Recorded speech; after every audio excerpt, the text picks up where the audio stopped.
Flat Earth Debate live and after show.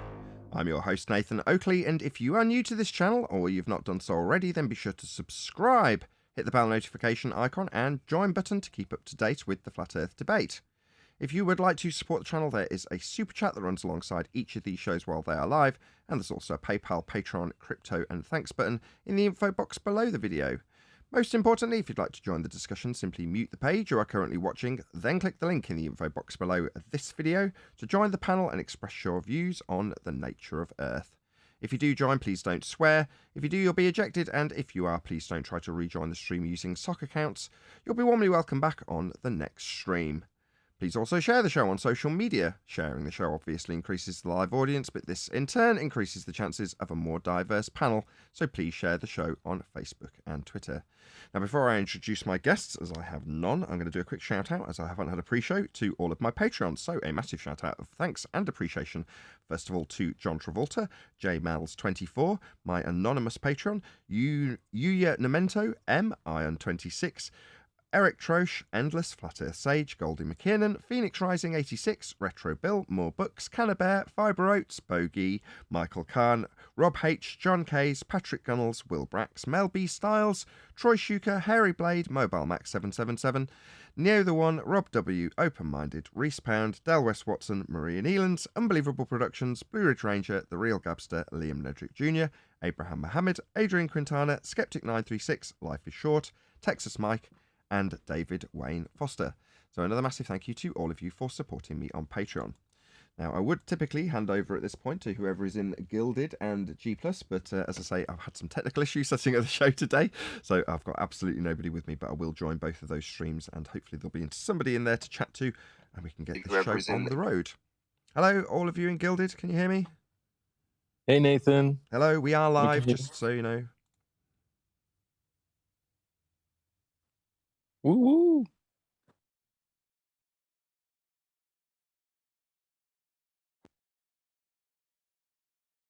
There we go.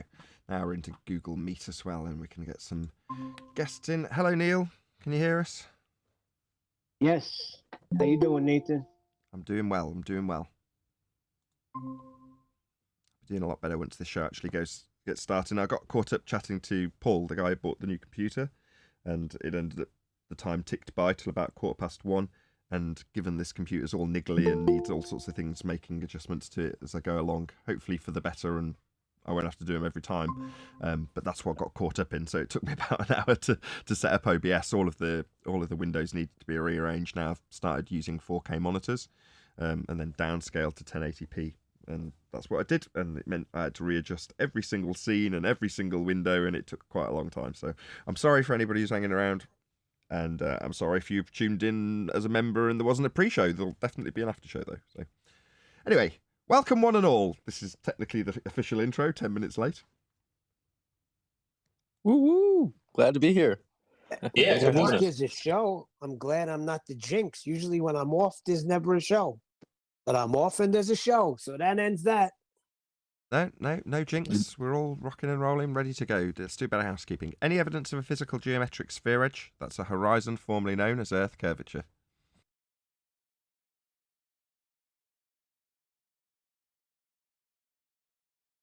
Like I they're said gonna have to yesterday, rethink that one. Like I said yesterday, they still claim that boats go over it. So nobody's listening. So it's formally known to us since 1st Jan 2020, right? Black Swan. The world hasn't caught up yet.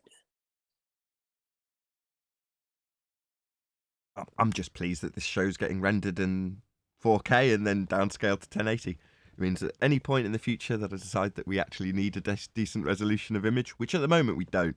There's nothing we put on screen that requires a higher quality resolution. But when we do, it'll be ready. Very excited. Anyway, so I like that really high quality picture of the maid. But go ahead, sorry, Tim. Exactly, we get a really high definition Mega Maid. I won't do that. I'll keep it at 1080 for now. But everything's set up in lieu of that, so it's ready to do that if I ever decide to up the resolution of the output. But for now, it's the same as it ever was. It's 1080p, 60 frames per second. But that could change in future, isn't it exciting, tech geeks?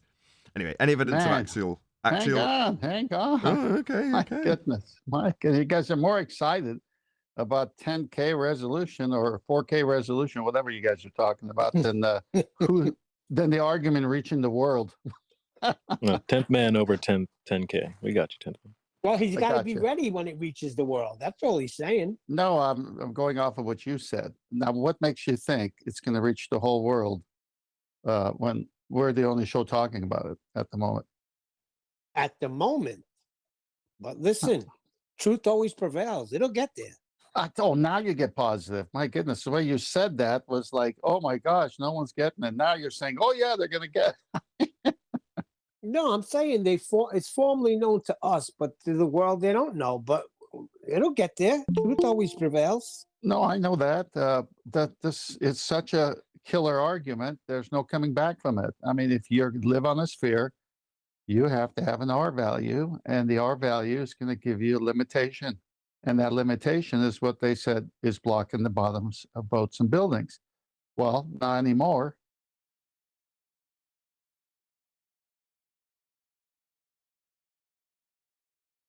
Any evidence of the distance to the sun?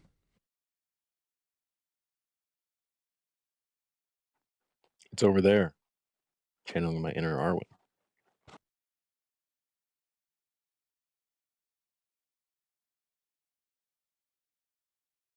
Distance to what exactly? That ball of light up in the sky.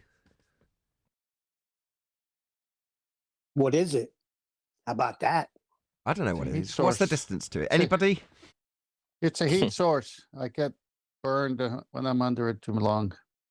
No, LV light. What are you talking about? Light. Can you get a distance to a rainbow? No. Oh, okay. I rest my case. But you can derive a bullshit mathematical derivation of distances to rainbows. That's been done. The actual unit's called an AU. It's an Arwinian unit. So one distance to the rainbow is 2 distances to the moon. So 2x a distance to the rainbow is a distance to the moon. 3x the distance to a rainbow is the distance to the sun. 3 AU, 3 Arwinian units. All right. Well, I'll have my answer ready for tomorrow.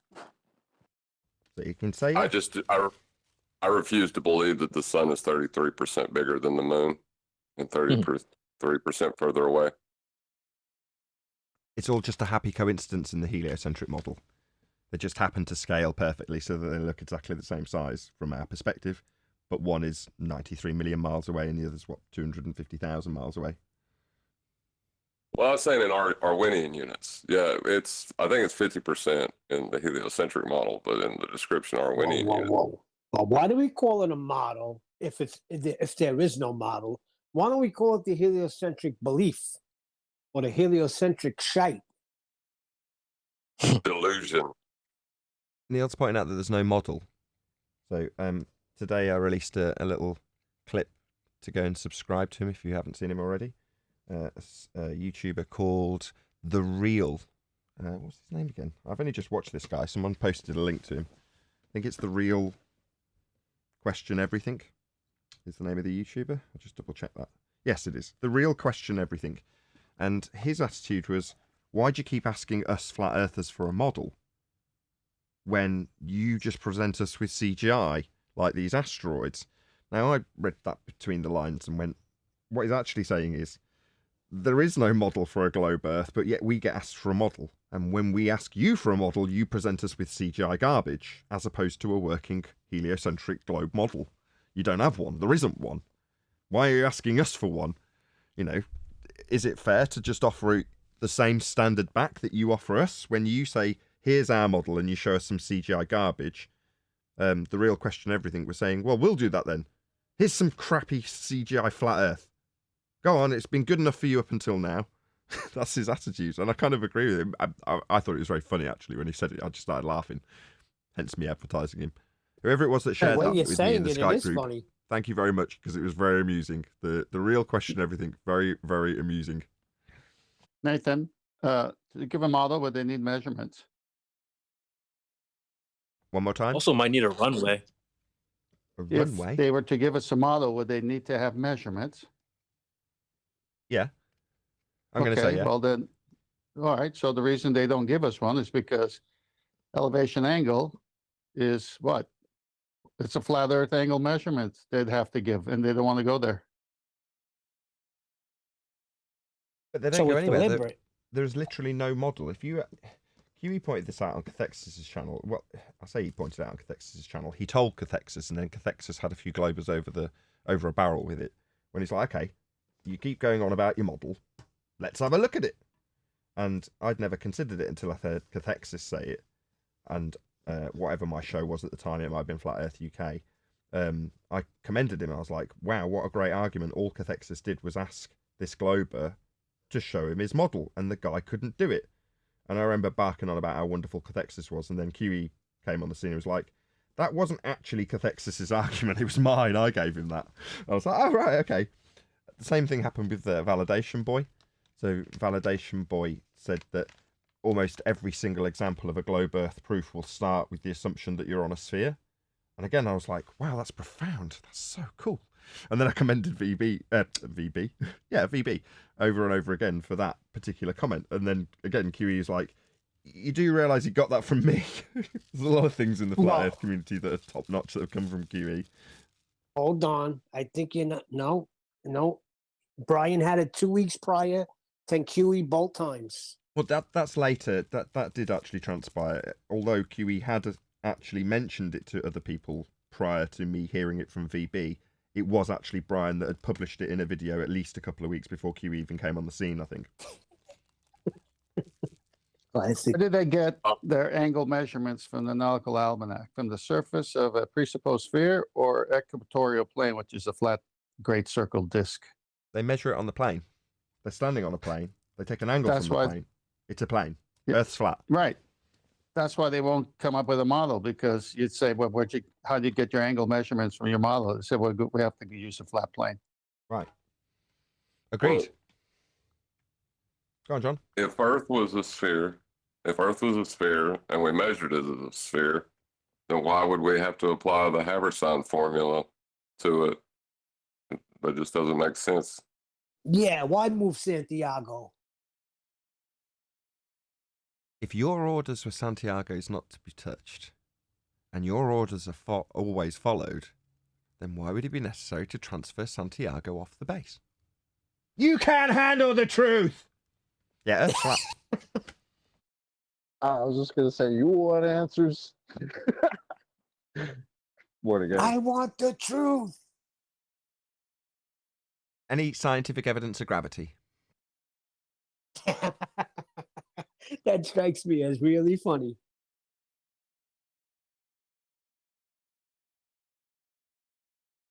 that a no? Did you ask about gravity? I'm sorry. Far as What it is? I don't know. Did the chocolate start timing that? on that was crazy. That was great. That was an echo of chocolate and Tyson at the same time. That was brilliant. Beautiful. Well, gravity as it's described in Einsteinian mechanics, relativity, it's a sort of a counter space to the space that we experience, like a fourth dimension, a dimension other than the dimension we exist in, right? Yeah, Sort of pseudo-Riemannian for space-time is the name Einstein gave it, but the fourth dimension being the time dimension, yes. Right. So, and the way they graph it is they put a Cartesian coordinate system up, and then they graph motion along that using time as one axis and space as the other. And I mean, I don't think anybody else would do that in this arena besides those guys. It's funny you should say that. There is actually people in this arena, as difficult as this may be to believe given your last statement, that do something very, very similar with a non-existent ether. I mean, you may be unaware of this, but you know, I just don't want to have to disagree with you. But just by coincidence, there are people peddling almost the same exact nonsense. Shout out to Godzilla37. It says, if you had switched from AUs to 4K, this would have been $20. Your loss, but it's your time to upscale your super chats, says Godzilla37. I kind of understand that. Normally, we don't do technical talk in the live show, Godzilla. It's normally reserved only for pre-shows. But given that we only had a live show today, I couldn't help but talk about technical things like 4K resolutions. My bad, but thank you for the super chat. Well, just to get back to the point for a second, because I've been told that ether is an anti-relativity claim. No, it's not. I mean, Einstein was all for the ether. QE's recently read out a quote from Einstein where he explicitly states that there must be an ether. That would be the non-existent. Well, see, though, go on. But if you put anti in front of relativity and say, the exact same thing, then you're opposing them by saying the same thing. No, saying the same thing and just saying that it's anti doesn't make it actually in opposition to something that's in agreement with you or parallels with you. Well, I think that they say Einstein proposed that a physical medium had to be there versus they're saying it's not physical, it's the background. I don't know. No, that's incorrect. He said that it was space had to be made up of certain properties, and then in the next sentence he said, but it has no effect on the physical world. So, yeah, it's the same thing. Nathan, how we get to ether from time? How do we get to ether from time? Yeah, your question was about talking about space-time, how they introduced time, but time is not a causal power or a causal agent. No, it's not. Because the question was about gravity. No, but it is an effect in pseudo-Riemannian for space-time. You can have that conceptual idea of time bending and dilating in pseudo-Riemannian for space. That's Einsteinian, nonsensical, non-real, non-physical, mathematical descriptions of space. But they're not real. But you can bend and dilate time in that.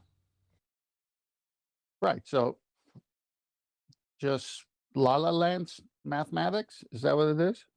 I mean, I can mathematicize Narnia, if you like, and give you the maths of the consumption of unicorn tears that the gas lamp uses up when you first get there. I can math. Don't make it real. Okay, hold on, I have an anti-unicorn tears theory on the gas lamp. Will that alter? Hold on. This isn't an agree-disagree situation.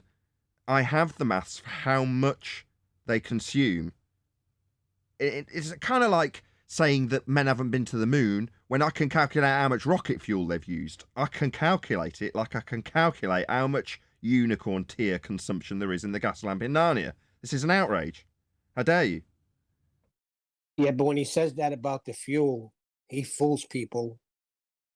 That's all he had to say, and everybody buys it. No fooling anybody. I know how much unicorn tear consumption there is in the gas lamp in Narnia. I've got the maths. We've calculated it.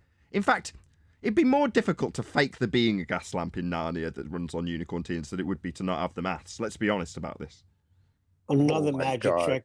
Another magic trick. It's ridiculous when you think about it. Wow. See, I don't think that's one of my favorite ones right there. It would be, it's easier, it's harder to fake it than it is to actually do it. Like, are people even thinking when they say shit like that? Like, is that even a serious statement? Well, he's trying to imply logistics, but back to the real important thing of the unicorn tears, because I have a horse with a single horn on its head tears theory that is really going to put that into some trouble. Not unicorns. Look, as much as people have tried to replicate and produce synthetic unicorn tears, the gas lamps only run on unicorn tears. Yes, 10th. Please don't use the raise your hand button. Or are you just pressing it with your pocket? It's in his phone, he's accidentally pressing pans up. All we can hear is you bing-bonging 10th. Did you want to say something? Eli, stop it. You're just doing it to annoy me. Is that what that is? I was pressing that the other day. I was like, what is this? I kept pressing it. That's what annoying. No, but legitimately, the first day I saw it, I did raise my hand a number of times, and I was like, well, Nathan's ignoring it, so it doesn't work. Adam. Adam just raised his hand. Was that Emissary, stop it. Was I I just want to say good accidentally pushed? afternoon. You I'm don't have to sorry, raise your Adam. hand. Yes, I can see that you flash and cause audio chaos. Generally speaking, just go with what works. Audio chaos, we're all used to. Raising hands and hearing bing bongs, no one's used to. I'm confused.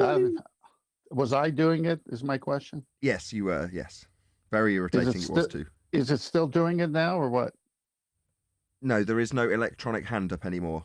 We are okay for electronic Although I hands. was very the reason I say that is because for the first time I'm even seeing it on my phone.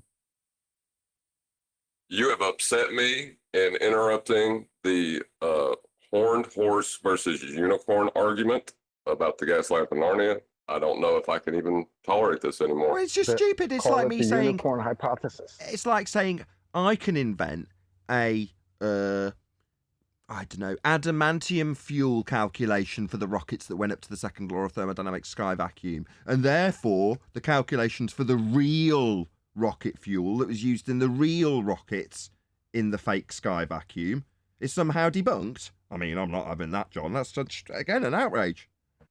No, they wouldn't use adamantium. It's too heavy. They'd use vibranium. Vibratium? Vibranium, yeah. Is that like how you get when you convert Chinesium? Is that what that is? Yeah, that's what Captain America's shield's made out of. On the So it's periodic much table, much lighter for the The second law of thermodynamics violation. Why China's going to take over the world. Chinesium is a very, very durable product. I was about to say it's like right below bullshittium on the periodic table. Any single viable hypothesis from any of the fields of astronomy, cosmology, or astrophysics? Well, how could they do it if they wanted to, if they tried?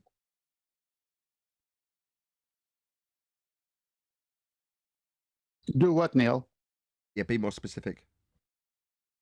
How could they put anything they see in the sky? How could they form a hypothesis and put it through the scientific method if they can't get there? You can't. You just get there. Step one is Just make a observe a phenomena. spacecraft. So no, you can't. Sounds like a them problem, not an our problem. You know what I mean? Just make a spacecraft out of aluminum foil. That Yeah, you John's could, right. You could accidentally poke a hole through with your finger. But I mean, that's obviously safe enough to go into the second law of thermodynamics violation, right? Right? No, you got to get past Van Halen first. What was with that Van Halen reference? From QE. Got to get past the Van Halen belts, he said. That's the 2022 version of Van Allen belts. Is that what we're calling them now, Van Halen? Why not? Because it's named after a particular man. You know, if you're going to label and name and shame that bullshitter, you might as well give him the namesake he's given the bullshit that he made up. Van Allen belt is Mr. Van Allen. Yeah, but with Van Halen, you can also talk about string theory. Boom. Very good, Ted. Not bad, not bad. That did bring me a smile to my face, I'm not going to lie. Right, any evidence of a self-perpetuating molten iron core at the centre of a presupposed spherical Earth? If I say P waves and S waves, can I ignore the flat plane I measured the return signal with? No, it's labeled Earth sonogram now. Earth sonograms, right. Let's go through this a bit, actually. So, in light of the elevation angle argument, there's angles that are being measured left, right, and centre. And one of the claims that are made by the globe believers is that they've got primary and secondary wave return signals that they can measure when they blast whatever it is they're blasting into the ground to get a return signal. I don't know exactly how it works. I don't need to. I know it doesn't work, i.e. the Kohler super deep borehole when they drilled that, which is about, I don't know, 6-inch diameter, if that, hole that went 8 point something miles down. I think it's about 12k. That had incorrect predictions from the primary and secondary wave return. So it didn't pad out the way they expected. The predictions didn't pad out. So that's the first rebuttal that we've typically used until now. However, what are they measuring? I'll hand over to John as this is his point. I don't want to steal his thunder. Go ahead, John. Well, yeah, if you're measuring a return signal, it's got to have an angle of incident that it interacts with the measuring tool. So you'll need a flat baseline, which I don't know how you're going to work in atmospheric refraction to that baseline. That'll be a rough one, guys. Yeah. So the return signal is going to be measured with an angle. You're going to need a flat Earth to do that. So what was a comical rebuttal to a made-up story about a molten iron core at the centre of a presupposed spherical Earth turns out to be only possible to measure, accurate or inaccurate, if you've got a flat baseline to measure it with. Brilliant. Well, what if if they hadn't inserted R to their predictions, do you think they might have been closer to being correct?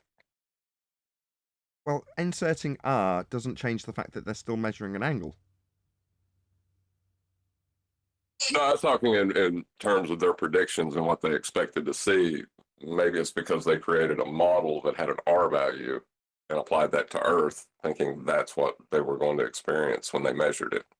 Maybe. That could be the case. I don't think they'd be off by bending an angle line, because it mathematically would not compute. They'd have to make the measurements using the angle return, correct? That's your point. Right, yeah. But whenever they're doing their prediction, they'll be doing it with an R value. What they measure will be with a flat plane, so no wonder it didn't match up, is what I mean.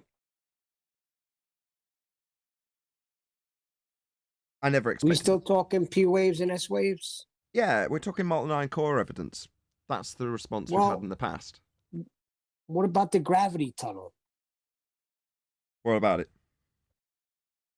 It says you could get through Earth in 42 minutes if you dug a hole and jumped through it. I just read it. Live Science. Yeah, but somewhere in that article it will say that this is a theoretical idea. And by theoretical, they don't mean scientific theory. They mean it's just a notion they've come up with, some bullshit story based on the notion of Earth being a sphere and drilling a tunnel from one side to the other. Well, they call it a scenario. Yeah, scenario, whatever you want to call it. Anyway. Doesn't that make Earth kind of small, though? If I could go through from one side to the other, if it was a ball and it was 39.59, that's kind of quick to go through. 42 minutes, that's it? Isn't Earth kind of small? Yes. But they've been telling me for so long it's so big that you would never feel a movement. Yes, Earth as a sphere, as the heliocentric model describes it, is incredibly small, and that comes with its own raft of problems. Now, we're just starting to get to grips with this, thanks to Brian exposing this notion. But there's not enough land on a globe. There isn't enough surface area on a globe. So when you say it's small, that isn't just the notion of, wow, it doesn't take long to cross a spherical surface if you consider that it is one, when it isn't. But further to that, there's more wider reaching, in the most literal sense, implications to that small size of the sphere Earth. There's not enough land. For the stuff we measure, I'm not talking about there's more land beyond that we haven't encountered that could be measured. I'm talking about what we actually measure and navigate. There isn't enough of it on a sphere. Brian's covered this. If you want to see it, go and check out Brian's video on the hijacking of a circle. That's how he's titled it. Is that the 4 rushes or something? 5 rushes? No, it's about circles of equal elevation measurements based on the maximum available to you if you were to take an elevation angle measurement to Polaris. With only 2 circles of equal elevation, you chew up the entirety of the globe surface area. Oh dear. I think that's just a coincidence that we have a certain admiral that came out on live television and told everybody that there's a span of land size of the continental United States that hasn't been explored. Now we're finding out there's not enough land in the model. Right. That was Bird, right? I'm sure it's a coincidence. Was that Bird on the court.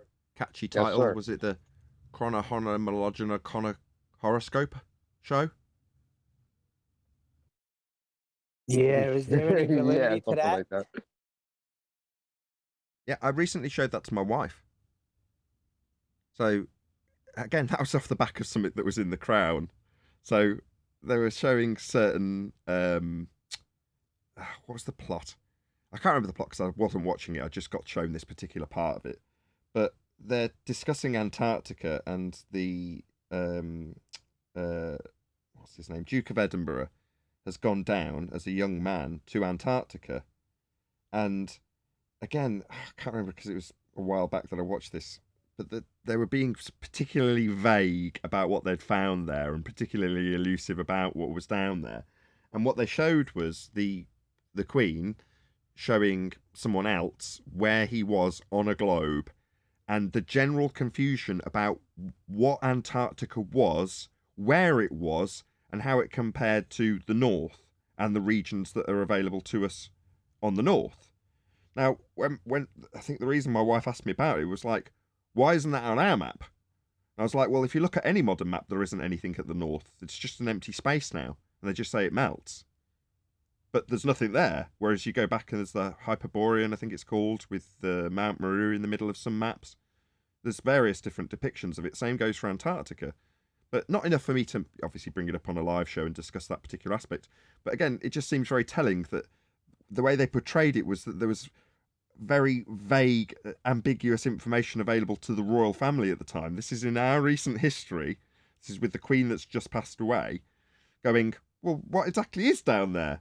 And then that was why I was like, well, here you go. This is about the time that this guy, Bird, goes on national TV and discusses all of the extra land and all of the minerals and all of the wealth that's potentially south of Antarctica. Now, then you have the moon landing, right? That's how the order of things goes. They have fishbowl, high jump, then the moon landing. So if you're not familiar with fishbowl and high jump, then just look them up. Yeah, Well, they had to cover his tracks. that was obviously a coincidence, right? This guy comes out, he's on national television talking about all this land that hasn't been discovered, hasn't been explored, plenty of resources I'm sure the whole world will be interested in. And then right after that, let's forget that. Let's start looking up. And then let's start up NASA, let's start shooting things in the sky. Yeah, nothing to see here. Yeah, but look And how they then this did guy it. who's classified as like one of the best explorers, like I think they call him like the real life Indiana Jones at the time. And we're just going to ignore what he just said on national television. Nothing to see here. Yeah, because they made it like a nothing to see here. Because now look, we made it to the moon. Look at what Earth looks like. Nothing to see here. No, we didn't even make it to the moon yet. This is when we start talking about the moon, and NASA's Correct. creation is about to start. Correct. Oh, okay. Right? Correct. So that they was didn't what I have was that. trying to point out to my wife when I was showing her. I was like, this is the timings. So no mention of moon, just mentions of Arctic discoveries. And at the time that on this Crown show that my wife's been watching, which Adam assures me has come from memoirs, so how accurate it is, they apparently say it's pretty accurate, the royals that is, after checking it out from what I've read, or what my wife has read, I should say. But in any event, they're alluding to the same thing. They're implying that the Duke of Edinburgh is down at Antarctica around about this sort of time, before moon landings, point being. Yeah, but then they had to establish the moon landing, what so they else? take their eyes off of it. What else was established right after that? Antarctic Oh, Treaty. the Antarctic Treaty. Nothing to see here, guys. And then the Wow. maps start changing, so then you start losing the Arctic at the north. It starts being erased from maps. In our lifetime. Wow, Nuts, there's huh? some evil people. It's going back, man. This takes me back to like 2014, 2015, or whatever it was when we first started. Adam, you'll remember this. Me and Yeah. Martin specifically focused on the maps. That was Martin's forte, and I was intrigued. And my first ever Flat Earth meet was to Hereford Cathedral to see the cowskin map, which is the oldest one in existence according to what we know so far, which is called the Mappa Mundi, or Mappa Mundi, I should say. And we went and had a look at that, which was so devoid from any remnants of looking like what we now know as the world that we're presented with. Now, don't get me wrong, they didn't have any accurate ways of laying out the territory, but they must have had a vague idea, and it doesn't look anything like, certainly didn't look like a sphere. You know, it was about as devoid of being a sphere as you could get. But anyway, that was my opening into this, and meeting Martin Leitke and going through this particular process. And I know, Adam, you were around at the time, right? You were OG Flat Earth at the time. Oh yeah. I was glued to stuff. Into your mic. Oh, say I'm just trying. I'm trying to find my copy of the Mappa Mundi. You get Africa and Europe mixed up, which is one of the interesting things. There we go, 40. Right, but I was just looking at those maps recently. And I've come across a YouTube this past week. I'll try and dig it out, but when you look at the old maps with Hyperborea, and someone's pointing out the angle of Iceland. The old maps as well have Scotland going off in a different direction. Yeah, they do. Yeah. But it's the same, apparently, when you look at these Mercator projections with Hyperborea, that the orientation of Iceland is very different. Complete side. I'll try and see if I can find the video. It's highlighted, but if the you old can dig maps out, are very different. You kind of assume they're the same, but actually, further inspection, there is a whole remodeling in the north as well. Obviously, no new worlds are on there because it's such an old map. They've not been discovered yet, or according to our history in terms of when they're discovered and how they're discovered, not at this particular stage, so they're not even on there. But that might be a reason for why a lot of the mapping doesn't work in the way it's supposed to. You know, some of the territories discovered in the quote-unquote southern hemisphere mess everything up. That's why you end up with Chicken Nugget Australia and all the different distorted projections of Australia. They're all over the place. Did you see that, by the way, Adam? I posted a load of which chicken nugget is Australia. No, I haven't caught that. Don't worry, it wasn't that funny. In any event. Hey, Nathan, you gave me an idea. I think we ought to have the panel vote on it. We should do one show called the Flat Earth Debate Timeline Show, where you guys go back to the arguments when you first started all the way to now. Just not anything rehearsed, but just like we were doing earlier. I don't really follow. Okay, let me say it in English. Do a show where everybody goes back to the original arguments of 5, 6, 7 years ago when you started, and start working up and creating a timeline to where we are with the housekeeping questions. Well, that's kind of why we've got numbered debate shows. So somebody recently, although the comment was about the sound quality as opposed to the content quality, went back to an older show. That's the point. That's why they're there. That's why I publish them on 2 channels in case one happens to go down. That wasn't my suggestion. That wasn't my question. I'm saying just in retrospect, in one show to cover, just like you and Chocolate were going through Admiral Byrd, then this, then that, and then all of a sudden Fishbowl High jumped, and after that Antarctic Treaty. Okay, and you said, which gave me the idea, man, I can't believe we're going back to things we used to talk about back then. And I said, well, it'd be great just to, by memory, not choreographed. Adam would know a lot and others can contribute up until now, kind of like how we've progressed here. Because you don't ask questions about Antarctica. It's not part of the housekeeping questions anymore, right? But originally you would, it might have made it. Okay. Yeah, maybe we will.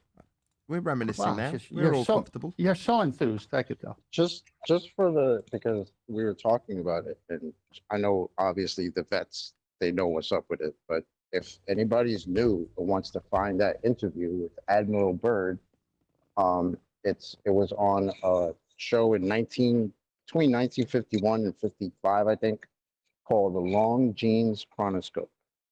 Pretty easy to find. You can find it on YouTube real quick. Obviously, it's nothing empirical, but it's just a very interesting aspect of this entire genre, because the coincidence of this guy saying something like that, somebody highly regarded in the U.S. military as an explorer and an admiral, and for him to say what he said, and then all of a sudden everything shifts away from that, it's kind of crazy. So if you're new to this, look into it. It's pretty interesting. They basically said, put a sock in it, Bird. He makes, again, it's a restructuring of what's there. I think he makes the statement, Chuck, something like, past the South Pole is a region of land called Little America. It's roughly the same geographic size with untapped minerals. He makes all sorts of, Longines thing. Chronoscope. Yeah, they're good. That's a really old school one that, just starts you wondering about this, because you've got this very well respected military man who's making what is now a contradiction. They will deny that all that stuff went off. It's never discussed how America got their ass whooped, by whoever or whatever. Yep. Yeah. So And then if you're going to develop a whole industry like right in that time period, why wouldn't this industry be focused on what this man just spoke about live on national television, right? Why wouldn't you develop a NASA, quote unquote, for exploration of Antarctica to further explore it, right? Why would that automatically now be shut down? Right afterwards, we get the Antarctic Treaty, which so many, I forget how many countries signed on to in the beginning, but it's still literally a treaty today.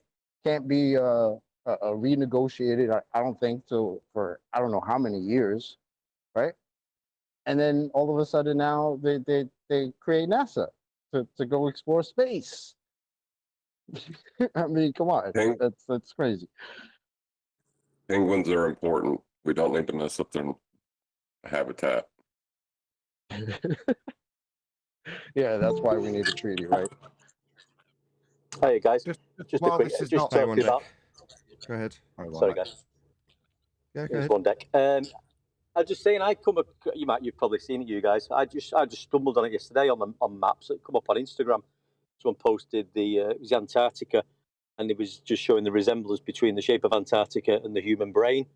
And they were saying like it's because it's a mind control thing and a lie. But when you do look at it, it does look like the human brain shape of it. To tell you the truth. Okay.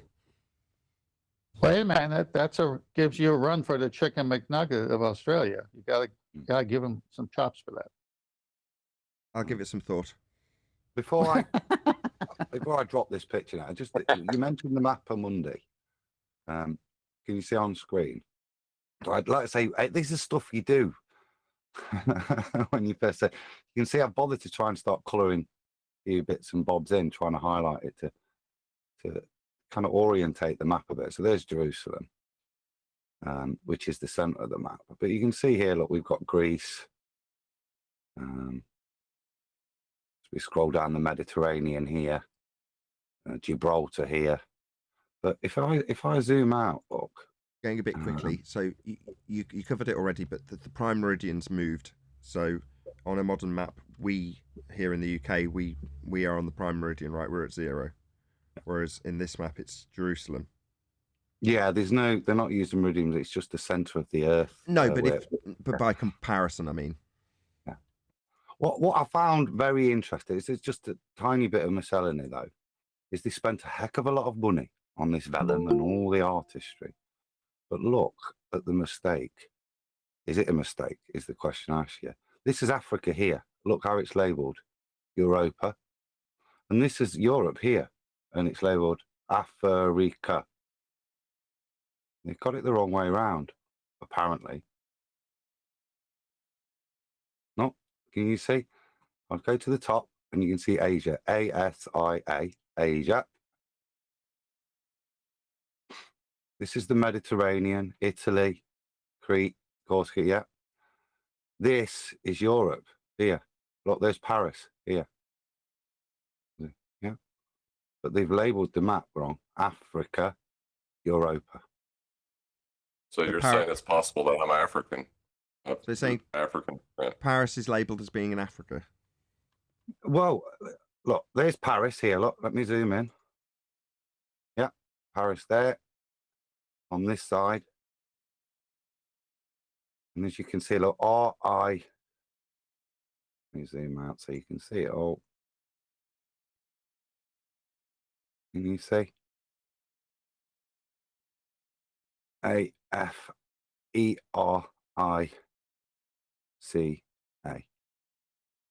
Africa. And like I said, you think, and then to have Europa upside down, look, EUROPA on the other side in Africa. I'll just show them what's on the outside edges. Well, if we go here, look. you just get lots of little lands. You get all these strange creatures as well. That's what I was Strange. hoping you'd find. Gone straight to it. Right, you got all these weird monsters. These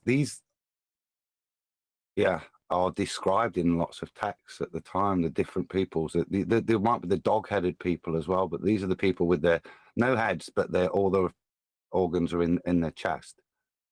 But this is not the first and only bit they're described. As we go around, you might see some of the others, but you get all sorts of weird folk. But the dog heads. Is Arwin here? I would have thought He's just come. Yeah, he's just arrived. Yeah. Hey, Arwin.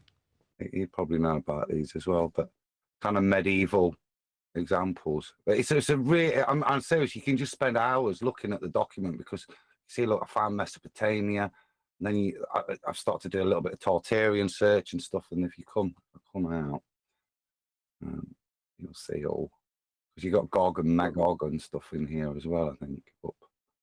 Hello, everyone. Could I just say that the dog-headed people or the dog people, they were in Irish mythology, they were called Lerna Fuela. They are part of Irish mythology as being an actual group of beings. Yeah. They look a bit wolf to me. Still more believable than living on a magical spinning water ball flying around in the vacuum. Yeah. You got Tartaria next to the cake area. Yeah. Brian, I understand they had a rough character trait. Rough. Hey, well, hold on a sec. Maybe heliocentrism is a way to keep us from getting eaten by the dog people, so we don't go exploring too far out, and then the dog-headed people eat us. It's not the first time you've done this. So you come up with a whimsical idea of how chivalrous and kind, and how this notion of us being on a sphere is actually in place to protect us from the bad guys at the outside, and therefore a nice little story that keeps us self-contained. This isn't the first time you've done this, is it, John? So what's with the... Very annoying, too. It's not annoying. I just want to... What's the motive? I don't know. Why extrapolate out this notion and then verbalize it? Well, it's not necessarily that there's the bad people out there. I think, most of the bad people I've ever met are here in this world. I don't know if it would be beneficial to everyone outside of the plane we experience if we brought our culture with us to them. It's just what I think. Well, it's easier to control someone if you're able to give them the impression they live on something they don't. Yeah, that may be, but hold on, Brian. Yes, I agree, but what I'm saying to John is you didn't really answer me. What you did was actually expand on the fantasy. So I'm still no closer to why you would assume that there's a good-hearted intent rather than a nefarious one. Well, usually it's associated with a nefarious, and I think the other side of it should be represented too if we're going to put a nefarious intent, No, that's fair enough. So in the interest of balance, where many, if not all, flat earthers would say they're lying to us, pitchforks and torches, we need to stop them, it might actually be the case that you get to the gates and they go, okay, fine, we'll show you why we've had to lie and make you think that you can't go out beyond the borders of the horizon. Here's why. See this door? Check out what's behind it. Yeah, you probably don't want to go behind that door. That's speaking to intent, man. What is Exactly. the motivation of their lying? John's not denying they're lying still. He's just saying they're lying because it's a white lie, it's a protective lie. But I can never speak to their motivation as to why they're lying, but it's apparent they're lying to me.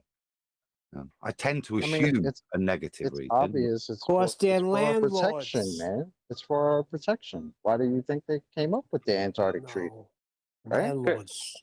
Hold on. we can't- Neil knows about this sort of stuff. Go on, you can talk to protection, Neil.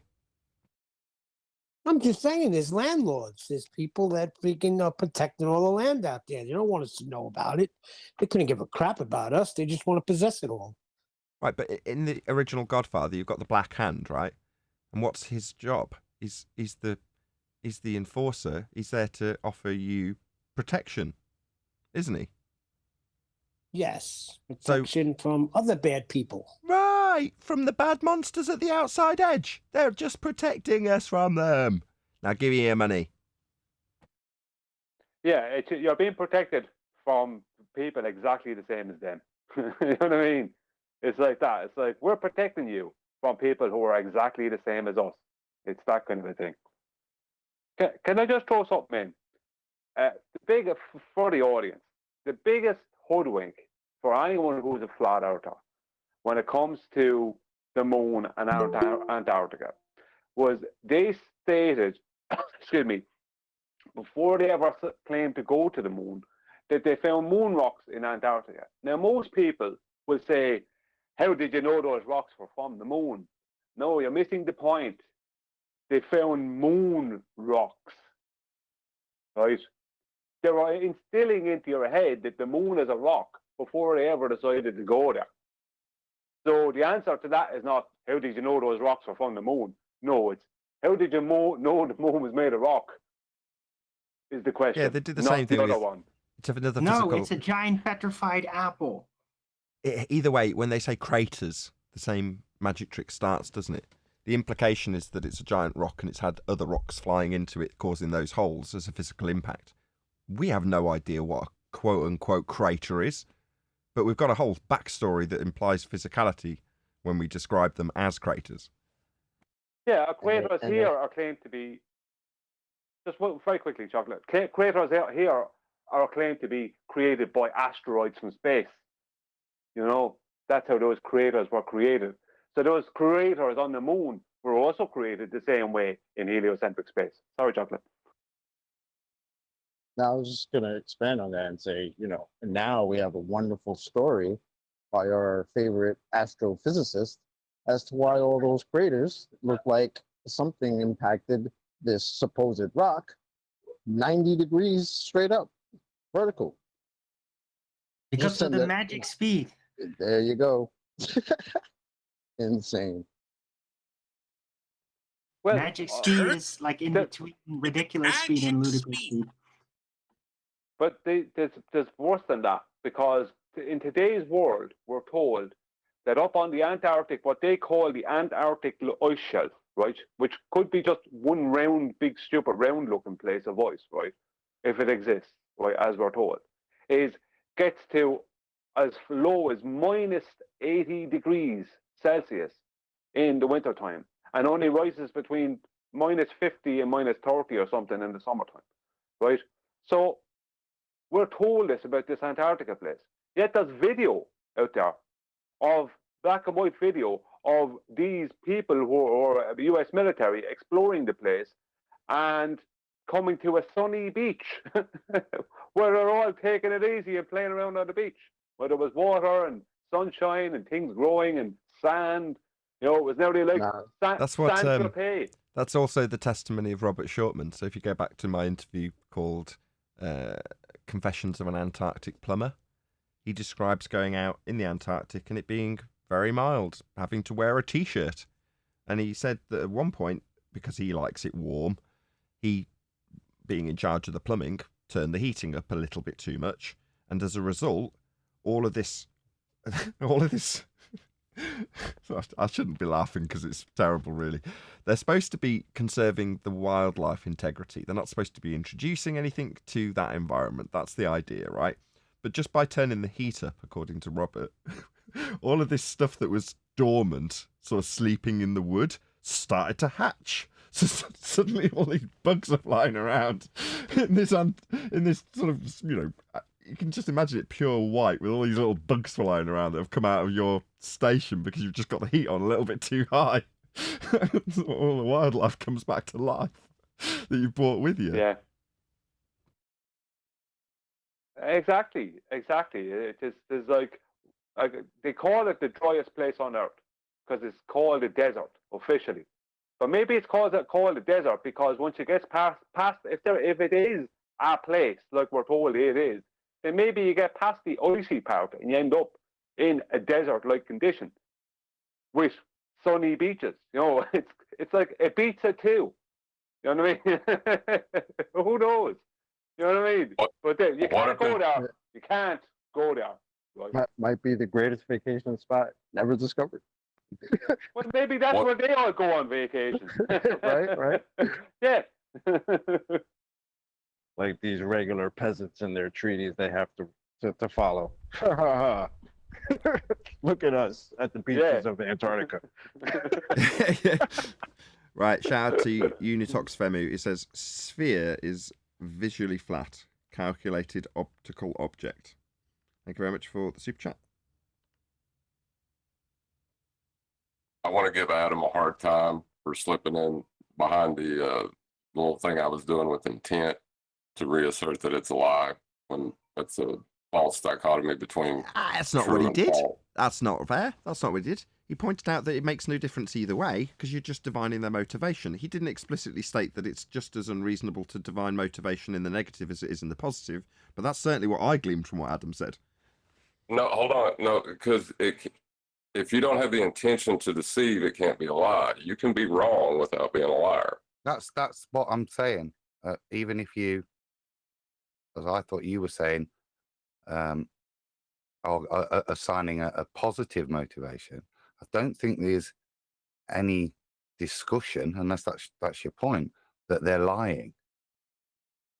No, I was, when everybody says that they're lying, they're divining their intent, and I was just doing the same thing. But I still hold the position that they could just be wrong. No, that's what I would disagree with. I think if we're talking about things like the Antarctic Treaty, then they're lying. Yeah. How do you know that? Wait, Well, hold on, how do you know that? It's pretty simple. You know that because Hold on, Tenth. if anybody wants, Hold on. Just let Adam answer. Go on. Okay. So I would look at the history of these things, the changes in what's gone off, and I would look at the excuses and the restrictions put in place there. No one, if they're in government and world political government, would be that naive and be that ill-informed to present the case that we're told that it's all about looking after the penguins. Therefore, they must have more knowledge. Yeah, guaranteed, just from the position they're in. Whether they know about New Schwabenland and Nazi bases, that's all kind of immaterial. The point is, the narrative they feed the general public is we're protecting the penguins. We can't let an old crisp packet fall in the sea down there. That's where I say they're lying. It's a straight lie. It's self-contradictory off of it. It's nonsense. So that's where I say they're lying. As to why they're lying, what they think they're protecting us from is and why they are lying, whether it's for our benefit or detriment, I can't speak to that motivation. But I think that the information they present demonstrates they're lying. Right. So you're not asserting that they know the truth. You're just asserting that they're making stuff up about Antarctica. I'm saying, yeah, they present a narrative to us that they know is false.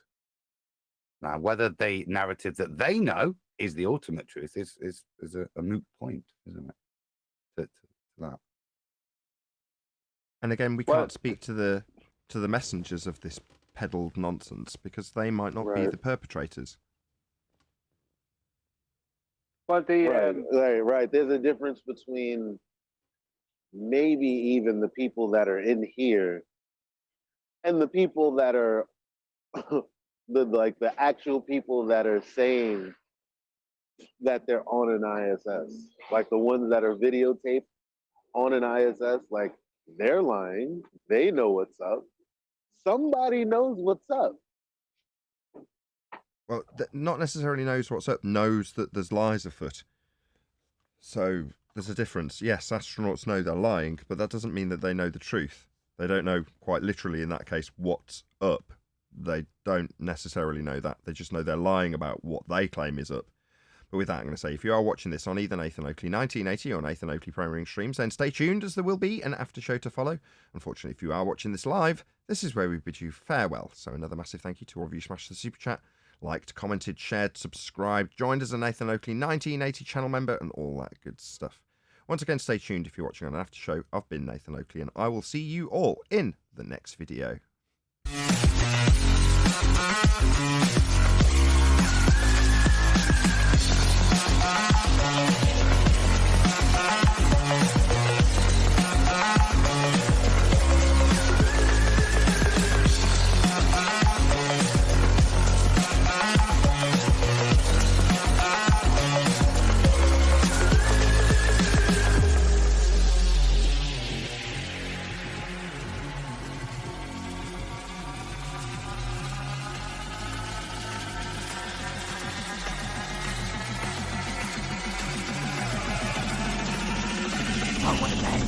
What a lovely day!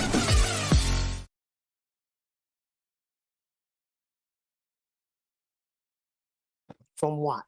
That's what, What do you, I what do you just mean said. they don't? To protect us from the truth. Yeah. No, what? No, they don't. See, you're assuming they know the truth in that instance. Well, they know No, but- enough of it to Yeah. apply this and hide that part. What, protect Yeah, people that's what I from was running gonna- to find more land to see Yeah, but what's that- out there? That's what I was going to say to you, John. They're They do. protecting us from finding out whatever it is that they do know.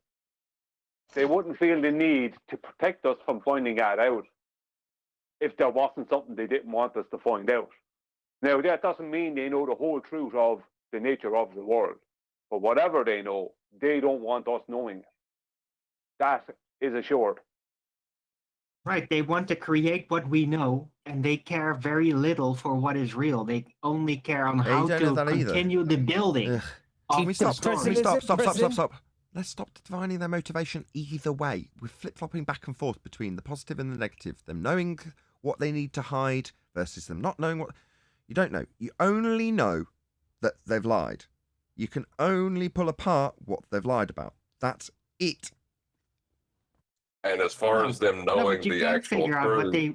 Sorry, but they can't figure out what they want us to know. The things that they want us to believe. Now, whether they know the truth in a contrast to that is another matter. Hold right? on. Didn't Brian At some give a point, they whole show- just they don't care anymore about the truth. They just care that you believe their story that they designed for you to be the truth for, right? That's what they want. They don't care to know. Oh, God. I can't believe it's so obvious to a duck and you're all fishing. It's about land. that's dividing their intent. John, let me certainly- ask you a question. Look, that's a certainly a reasonable assumption. Up until the point that the heliocentric deception became extremely prevalent, what we had was people discovering new worlds, in quote, right? So new worlds stop being discovered, the globe gets locked down, the amount of land gets locked down, then you end up with thousands of maps. Does it not seem obvious that it's about the land? Yeah, it does seem obvious that that's what it's about. And now Matthew Boylan, aka Math Power Land, took on that namesake. That's why he calls himself Math, because it's all about the math. Power, because it's all about the power. And land, it's all about the land. That's his assumption, because that's all it is, an assumption. We don't know that that's the case. For all we know, if we start divining motivation, blah, blah, blah, blah, on it goes. I'm trying to put a stop to it.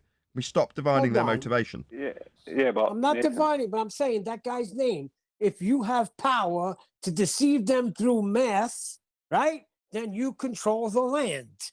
It's obvious to me. but These are all Nathan, different. Go on, Brian. all right, thank you. Nathan, the point I made was there is no doubt about it that whatever they know, whatever facts they do have, they don't want us to know them. So that cannot be denied, because they wouldn't be hiding something if there wasn't something to hide. What You're would be the appealing to point? the unknown. No, but I'm not. I'm appealing. Why would they go to this effort to stop us finding out something that they found out? Asked They and found answered. out something. Before you said that. Secret space Hold on. missions to other It wasn't rhetorical. So why? Well, you said to stop you. Why would they try and stop you finding out more? Well, No, whatever that, they oh, know. hold on. But that could be the reason, though, couldn't it? It might not necessarily be the case that they know there is more, but each time they look, they find more.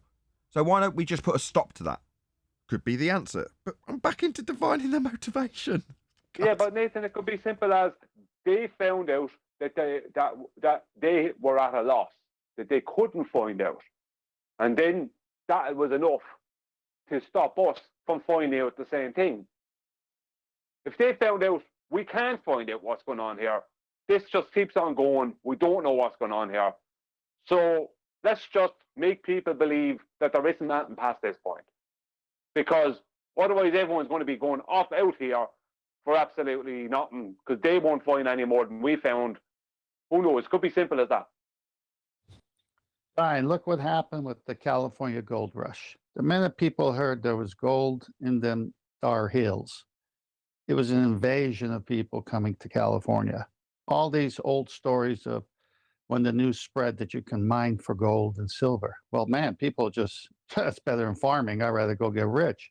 So everyone came here, okay? And it started growing because of all the people. Towns were set up, people who were selling mercantile, the picks and shovels and axes. I mean, these people made a ton of money, okay? So I just want to say something to John here, and I'm going to use his own experience.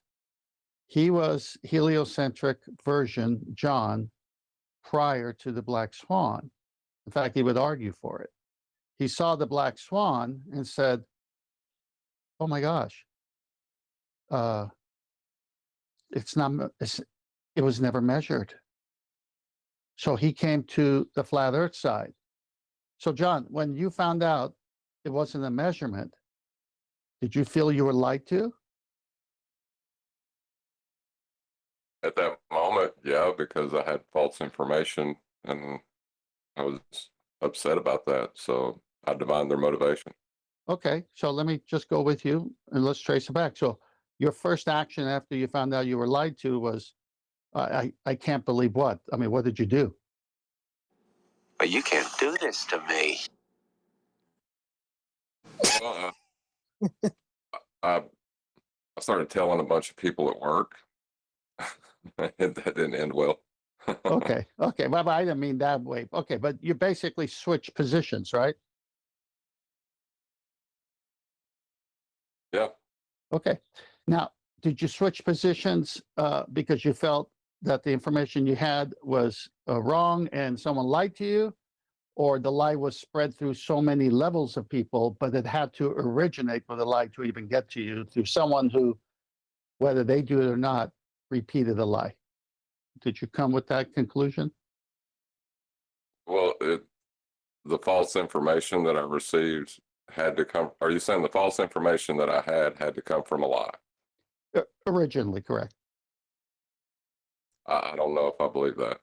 Okay. Now, see, this is where I differ from you, because it's like a story. If I tell my story of something that happened to me originally, and I'm eyewitness to it because I'm the one telling the first story of it, that incident, by the time it gets to you, it changes because there's maybe 100 people trying to retell that story.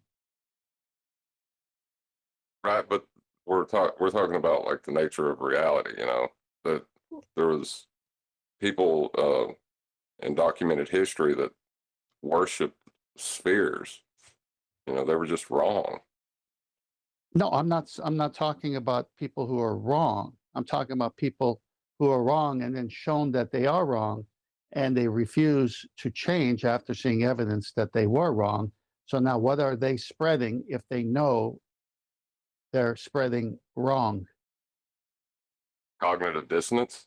No, they're lying because they know better. Look, this is how the cult started. When a person who had, say, fundamental Christian beliefs decided that he's going to change a few of them, he was approached by his brothers and the pastor, the deacons, and say, "Hey, what are you doing? That's not in the Bible. You can't teach that. I mean, we're Christians. We follow the Bible." And then he says, "No, I believe this." Well, that's not biblical doctrine, so we're going to excommunicate you. So he knows he made up stuff. It's not in the Bible, but he wants his own religion. He wants to be the guy, you know, the pope of his thing.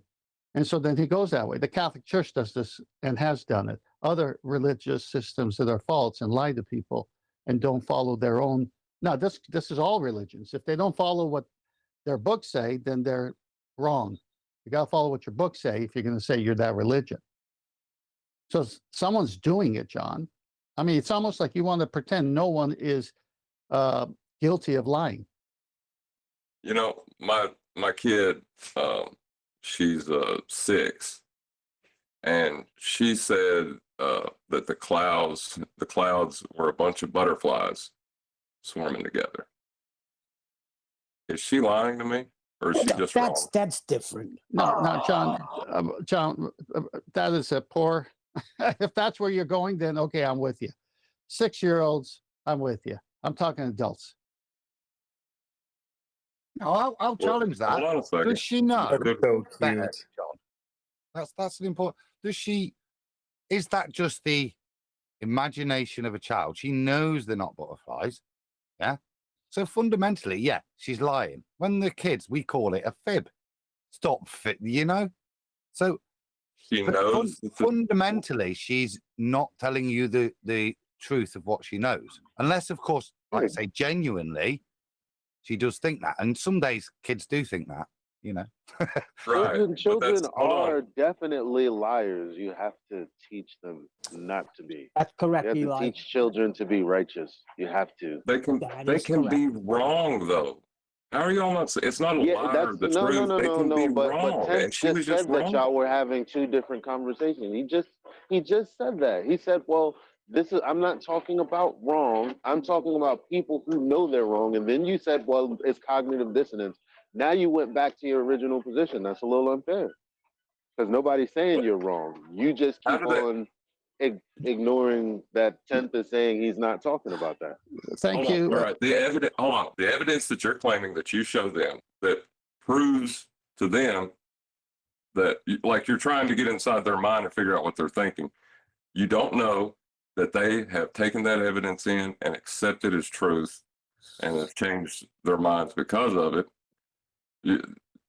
When you're begging the question, I've seen flat earthers do the same thing. Okay, but John, what you're doing is you're highlighting one side and we're highlighting both sides. We're saying, yes, they can be wrong the way you describe it, but we're also saying they can also be liars. And you're only saying they can be wrong and it's cognitive dissonance. You refuse to say they're liars. No, wrong is not one side of it. Wrong encompasses both lies and misinformation. We agree. I think you're being pedantic. I know you heard what he said. I know the message was, it appears like we're willing to say some people are wrong and some people are lying, but you just seem to focus on the people are wrong bit, and there's no room in your rhetoric for liars. No, that's not the case.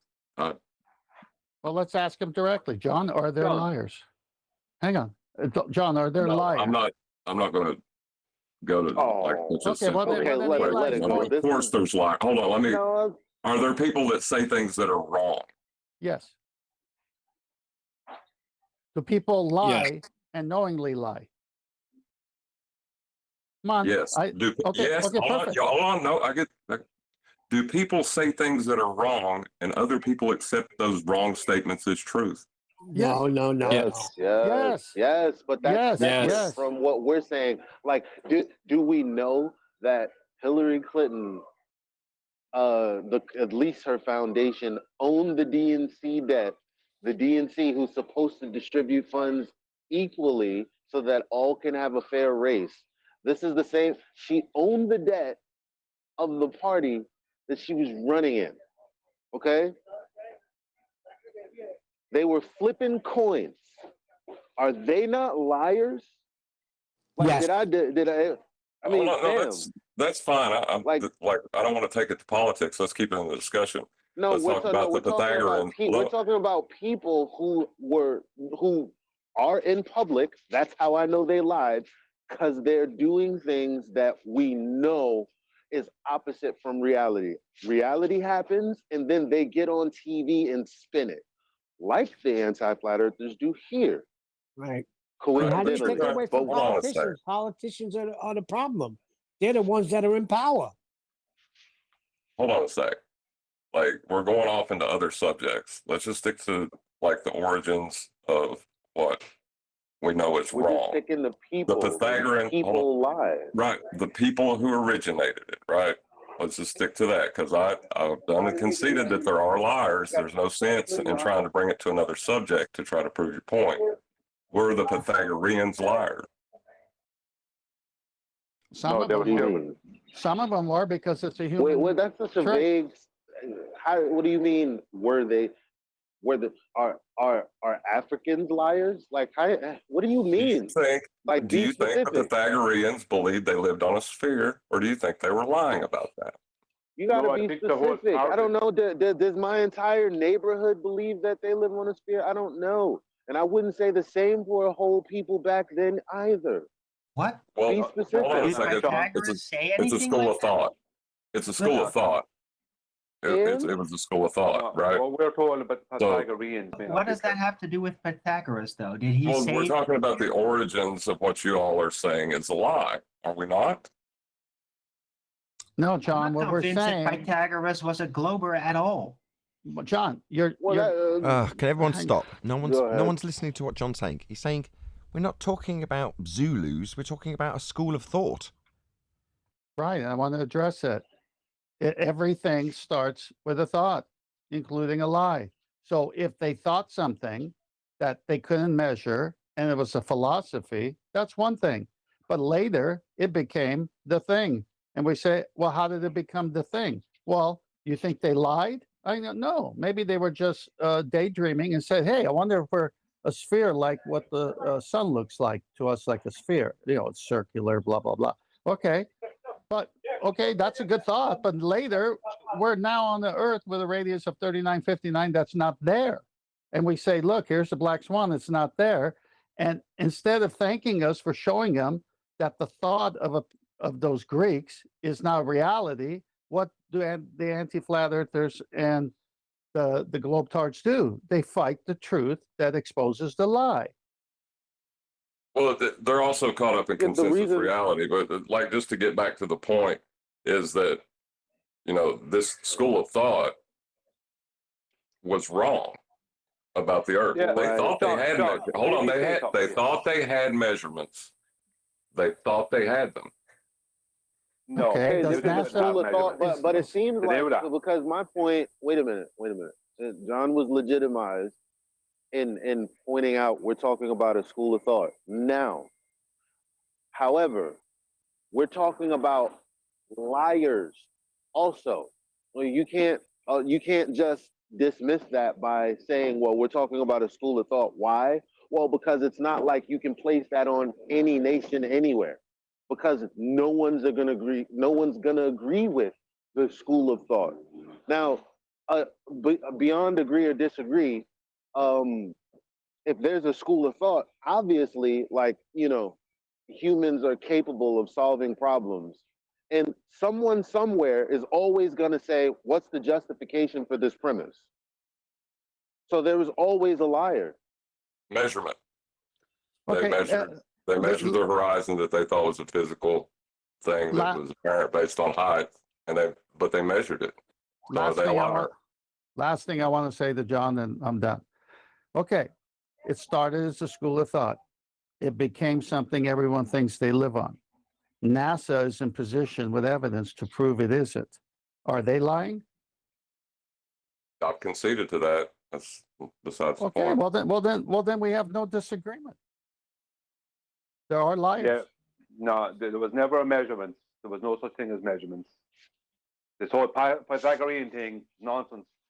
There is no evidence about Pythagoreans or whether they thought it was a globe. That's absolute total and utter. I couldn't believe them hearing it. It's unbelievable. Hang on, it's unbelievable, super nonsense. There is no measurements. There was never a measurement. They know there was never a measurement. So don't bring that up again. Yeah, they measured an angle to the So then horizon. they were lying. They measured, they measured an angle to the horizon. They measured. Don't pretend like they had full knowledge of the black swan. No, they 2,000 years didn't make ago. any measurement that face a globe of 3959 radius. That never happened. But wait a minute, Never. I think so. You reposition this conversation, John, at some point. Never mind. Let me not criticize you. But okay, today, just now, you repositioned the conversation as if we were all having the conversation you wanted to have. Fair enough, fine. But now I'm gonna say that first of all, it's not really about whether it was a sphere or not, because we could never divine that they thought that circles on a plane translated to sphere. We only know that the people today tell us they thought that. But what we do know is that the argument is really against heliocentrism versus not heliocentrism. And those people specifically stated that they have no justification for that. However, we're doing it anyway. What? Say what? Say that last part again. The heliocentrists, the Roman Catholics that began this whole thing 500 years ago, as far as we know, because that's what the story is with Copernicus and everything. Like, that was when the lie began, that we're actually in motion around the sun. That's something that's more definitive than two people taking the word circle as two different meanings. One as a 2D plane and one as, oh, this translates to a sphere. Well, we can't really know.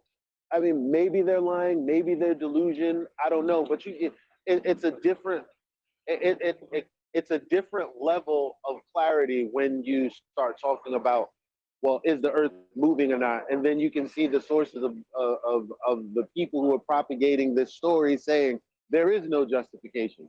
You can hear them saying in their writings, well, I don't want to go against the paradigm. Well, who is perpetuating this lie that people are afraid to go against because they'll lose their credentials?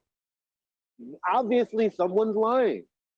Well, you're talking about going against consensus, and that can be damaging. It happened to Nathan when he pointed out the scientific method to some flat earthers. So consensus is a powerful thing. Now, as far as it wasn't consensus then. When they went to war, basically, after having left the church for not understanding why the church was propagating this story that is separate from the cosmology in the Bible. But who left the church to? I'm not understanding where you're going. Did the church propagate it, or did they propagate it, or which one is it? People who were in the church. The church is not a person itself. The people that supposedly believe, the people that supposedly believe in the scripture, right? And that were meant to teach it to the others who couldn't read it at the time, straight up started telling them that the world worked opposite of what the cosmology in the Bible stated. Those people said, why are you doing that? Obviously, they weren't forthcoming with the answers, because 100 years later, the proteges, they're like, yeah, we don't have any justification. So we know that their forefathers didn't give it to them.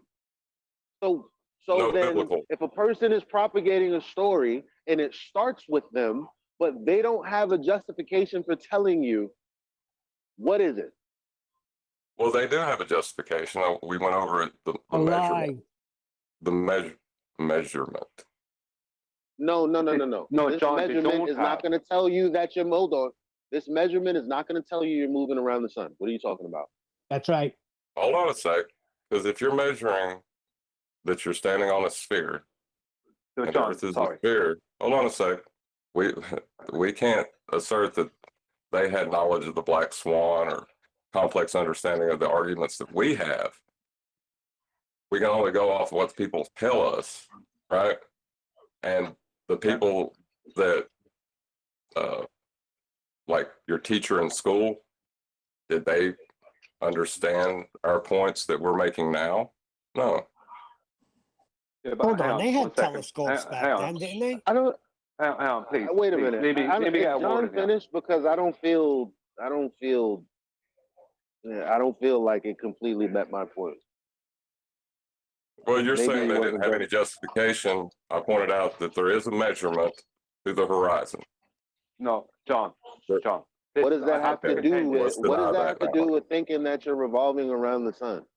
What does that have to do with Because that? it all builds from that. Everything in heliocentrism is built around the idea of the radius value. Yeah, no. Because even though there are people who maybe that's what they say believe in a sphere, they still were geocentrists. So again, they were perfectly fine living on a sphere for some reason without believing that they were moving around the sun. So we're talking about the liars that propagated that this sphere that everybody was perfectly fine was geocentric is moving. They started this conversation. Where was the justification? So they were justified in saying they were on a sphere, but they weren't justified in saying it was moving around the sun at that point? Well, Yeah, you well, just again- told us that they fooled themselves with math, but how are you going to fool yourself about moving around the sun? What With the math? same math. I'm asking you, where's the With the justification? same math. They don't have math for justification for that. I have to. Like, that's all we hear from the anti-flat earthers. That's all we hear from the anti-flat earthers. Sorry, Brian, but that's all we hear from anti-flat earthers in response. But anti-flat Is they earthers confuse didn't terms and propagate the give out lies. math I mean, they equations. didn't start the lies. They didn't start it. We're talking No, about who started it. Right. And We're not talking about I went people all the who way are trying back to to Pythagoras. apologize for it. I went all the way back to the Pythagorean school of thought and pointed out they were wrong, but it's still got to be a lie. I don't get it. I have to. So then, put in here. so then this goes back to 10's question. Who's lying? Who's lying? Because it's like, even though you say it's like it's like you're saying, yeah, there can be liars in theory mostly, but these in this conversation, who's a liar? Can you really not claim who would be lying? Well, I can point to people that are claiming that they're going to second law of thermodynamics violation. I can point to those individuals that's been on camera and claim to have been there as liars. I can point at the people that filmed them doing it as liars. Well, maybe not. I guess that's on. Yeah, no, I can point to them as liars. No. I can point. The production crew, you can't, because let's say for the sake of argument, they're filming an EV and it's filmed in the deep submersion tank testing facility, right? Oh, yeah. Okay. Yeah. All right. I'll retract that one. You're right. But the astronauts, to my knowledge, I can't think of another example. But yes, that's the only example, right? They are liars. Now, what's his name? Veach. I said that to Veach about his deceased father. Your father lied to you. No uncertain terms, no bullshit. He's a liar. He lied to you. He lied to the world. He didn't go to space, because space is Narnia. He said he went to space. He lied to you. It is that simple. Yeah, but the production crew, even like, you would have to divine whether they had foreknowledge that what they were filming was going to be used. I guess the editing crew that puts together their bull crap, you could probably hold them accountable. I don't Not know. necessarily. So they've been told to edit stuff together and make it look as real as possible, and that's what they do. So they produce it, and then they later find out it's on TV, claim to be real. They go, I didn't make that in the knowledge that it was going to be punted as being real. How has this happened? And then you go to your superior and they go, oh, I don't know, I'll look into it. And then you find you get your notice.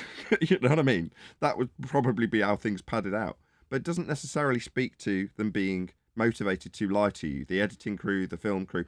The only one you can say for certain are the people who go on camera and say, I've been to space. They haven't. They know they haven't, because space isn't real. We know they're lying. Nathan, I'm trying to reach for them because they're like accusing me of like being too soft on liars because I want divine motivation. I have to say my piece. I'm sorry. This has to be said. Go on, I Brian. can't go down this road anymore. I can't do this. I can't do this anymore. Not even another second. Please, John, I love you, man. But please produce for me this measurement that you keep speaking about. The dip Who angle did it? measurement for the horizon. Measure to the right. Refracted horizon.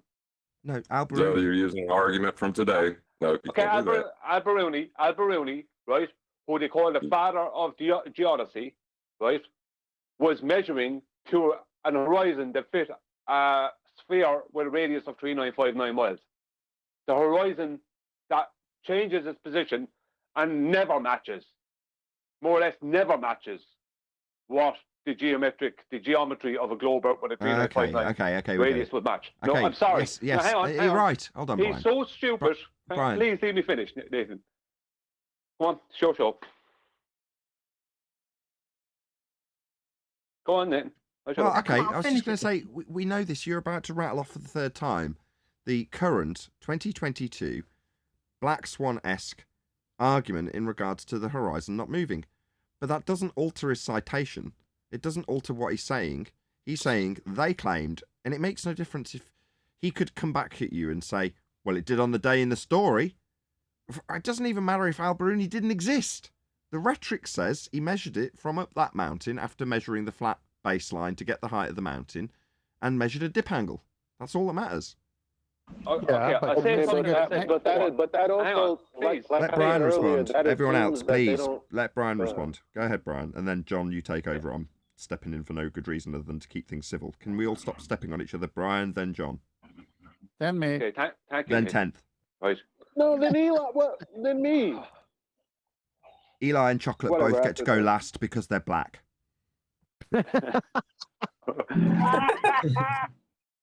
Right. Yay. I said this before. You can go to any high elevation, unless there's a fog, and look out at the horizon, and whatever distance you can measure that horizon to be past. Let's just say if you have something like the oil rigs, right?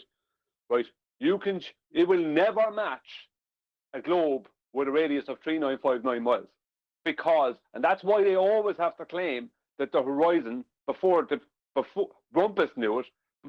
Most of the rest of them didn't know it, but Celestial Navigation knew it. They've known it forever. The horizon does not fit a globe with a radius of 3959 miles, and the higher you go up, the more it doesn't actually fit it. The point I'm making is this measurement that John said they thought they had a measurement. No, someone told them there was a measurement that was never made, and the story of Al-Biruni, right, is in the timeline before they say they found out about refraction. So the whole thing is a farce, and Al-Biruni was supposedly the godfather of geodesy, and you think he's so naive that he wouldn't know he's measuring just a dip angle. The point I'm making, there was never a radius to start off with. That was the initial lie. There was never a measurement. There is the lie. There's an absolute lie, straight out lie. It was never measured. It can't be measured. The horizon is not geometric, and they know it, and they've always known it. No, That's my point. No, That's what you're saying. No, it's the fact. You don't know that. No one measured You don't it. know that they. Stop. And now I've got to step in, John. That. John, he's asking you to show your measurement. Now, I feel Al-Biruni sufficient, but that's what he's asked you for. Can I have a chill on this? Because I mean, You gotta wait your line. If John relinquishes it, but then wait a minute. no, everyone. Wait. Okay, right. Because they're black, Eli and Chocolate can go first. Wait a minute. I'm only joking, 10th. Go ahead, 10th. I don't even have You've been privileged your whole life, 10th. Come on. Right, unless John... stop. Everyone stop. Everybody stop. Unless John... stop. Unless John's actually letting go of the reins, which sounded like he was at that point, 10th can go. Well, I just wanted to say that I'm not going to say that people that existed however long ago Al-Biruni was. I'm not going to speak to what he knew. I can only speak to what he said, or what the rhetoric said he said. And that it's pretty much safe the geometric horizon in that. Okay. I'll keep it short. It said what he said. He assumed he lived on a sphere. Eratosthenes, he assumed he lived on a sphere. Not measured, assumed. The assumption was made first, begging the question, biggest mistake. Then they did what they did. But to say that they had it when they all said, we assume we live on a sphere already, I'm going to start this by believing I'm on a sphere, so everything's got to match that. That is ridiculous. And to your other point, the teachers lie. Well, my teacher, I'm sure you heard the story, said, I don't even believe it, but I have to teach it. Is he lying when he doesn't believe it, but he's got to teach it and he knows it's not true? And two teachers I know now, and there's more, but two that I know now that recently told me, they each walked away from over $8,000 a month in income because of what's happening in the school system. They said, we can't take it That's a good anymore, point. and we cannot teach the things they want us to teach. Hold on a That's, sec. hang on, I'm not done yet. I'm not done yet. So And you when got to the wait your turn. That's Yeah, right. so I have Oh, like 20 guys, points come to on. address when it gets back to me, right? Well, there's no points to address. My teacher said he doesn't believe it, but he's got to teach it. Then I've got teachers today who are leaving good paying jobs because they cannot spread what they deem to be false information to children. And you have a issue here of saying, look, I know the NASA astronauts are lying because they're in the region they can't be and the blah, blah, blah. But I can't say that of everybody. Well, we all agree with you there. We all agree that there are liars from the origin of any story that is a lie. And I think we're all good on that. And then as it spreads out, we also agree with you that some people carry on the lie, but they don't know it's a lie. We all agree with both those scenarios. But to go to Eratosthenes and say he didn't know when it says specifically that the assumption was they were on the sphere. So begging the question, that it had nothing to do with the black swan, today's argument, he did everything by math in a calculation, not measurement, that he lived on the sphere. So And we know it. fallacious logic is lies.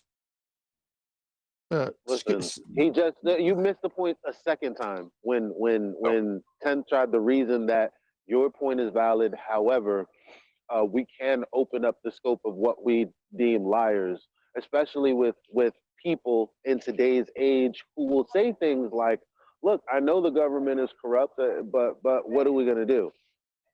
Or I know my department is corrupt, but I have mouths to feed. Okay, you're an apologist. That's cool. But you know there's a deception going on, or you know that there's some nefarious dealings going on, and you're complicit by not doing anything. Okay, well, let me go back because I got like 3 points to address on this. First one was the assumption and then the measurement, right? So yes, the assumption was incorrect and they weren't measuring a geometric horizon. So I didn't say measurement, I said calculation. okay, well, calculation, we'll move to calculate. So the assumption was wrong. That does not mean it was a lie. It was wrong. And then they found confirmation bias with the measurement to the horizon or the calculation of a sphere from the celestial. So when Martin Luther and John Calvin stood up against Copernicus and showed him up and stood against him, and when Martin Luther who was a Catholic priest, saw there were many troubling things in the Catholic Church, put 95 Theses on the Wittenberg church door and says, I protest. So that's where we get Protestant. What was he protesting? His perceived grievances. No, not his perceived grievances. Hang on, not his perceived, because they all have to follow the good book. He went to the good book and said, it's not in here. You're making things up. You're a business. You're lying. Right. Why are we going to the church? I would just like to point out that you're being a hypocrite. Now, I don't mean that in any. I don't mean. Okay. Yes. Thank you for not taking offense to that. Because every time 10th makes every time someone makes a point about like who's lying, you say, I understand what a liar is. I know NASA's lying. I know this person's lying. I know that's lying. Right? So you say, don't point that out to me. But then that's all you're doing for your side. It's like, yeah, we understand that people can be wrong about something, but why are you not acknowledging what we're saying about lying? So that's why you're being a hypocrite. Okay. Well, I am acknowledging what you say, that there are liars and people do lie, but that is a hefty claim to lay on someone without knowing that they're lying. And I'm just saying that it seems that we're speaking a lot to intent, and I think that needs to be addressed. So that's to you. The first thing was the false assumption, not the lying assumption, just the false assumption, and then confirmation bias. The second thing is, individuals within a system is not the same as the consensus viewpoint of that system. So you could have a teacher or a couple of teachers that don't accept it, and because of their principles walk away. But then there's others that just accept it and believe in that power or authority and accept. Hold on a minute. Never mind.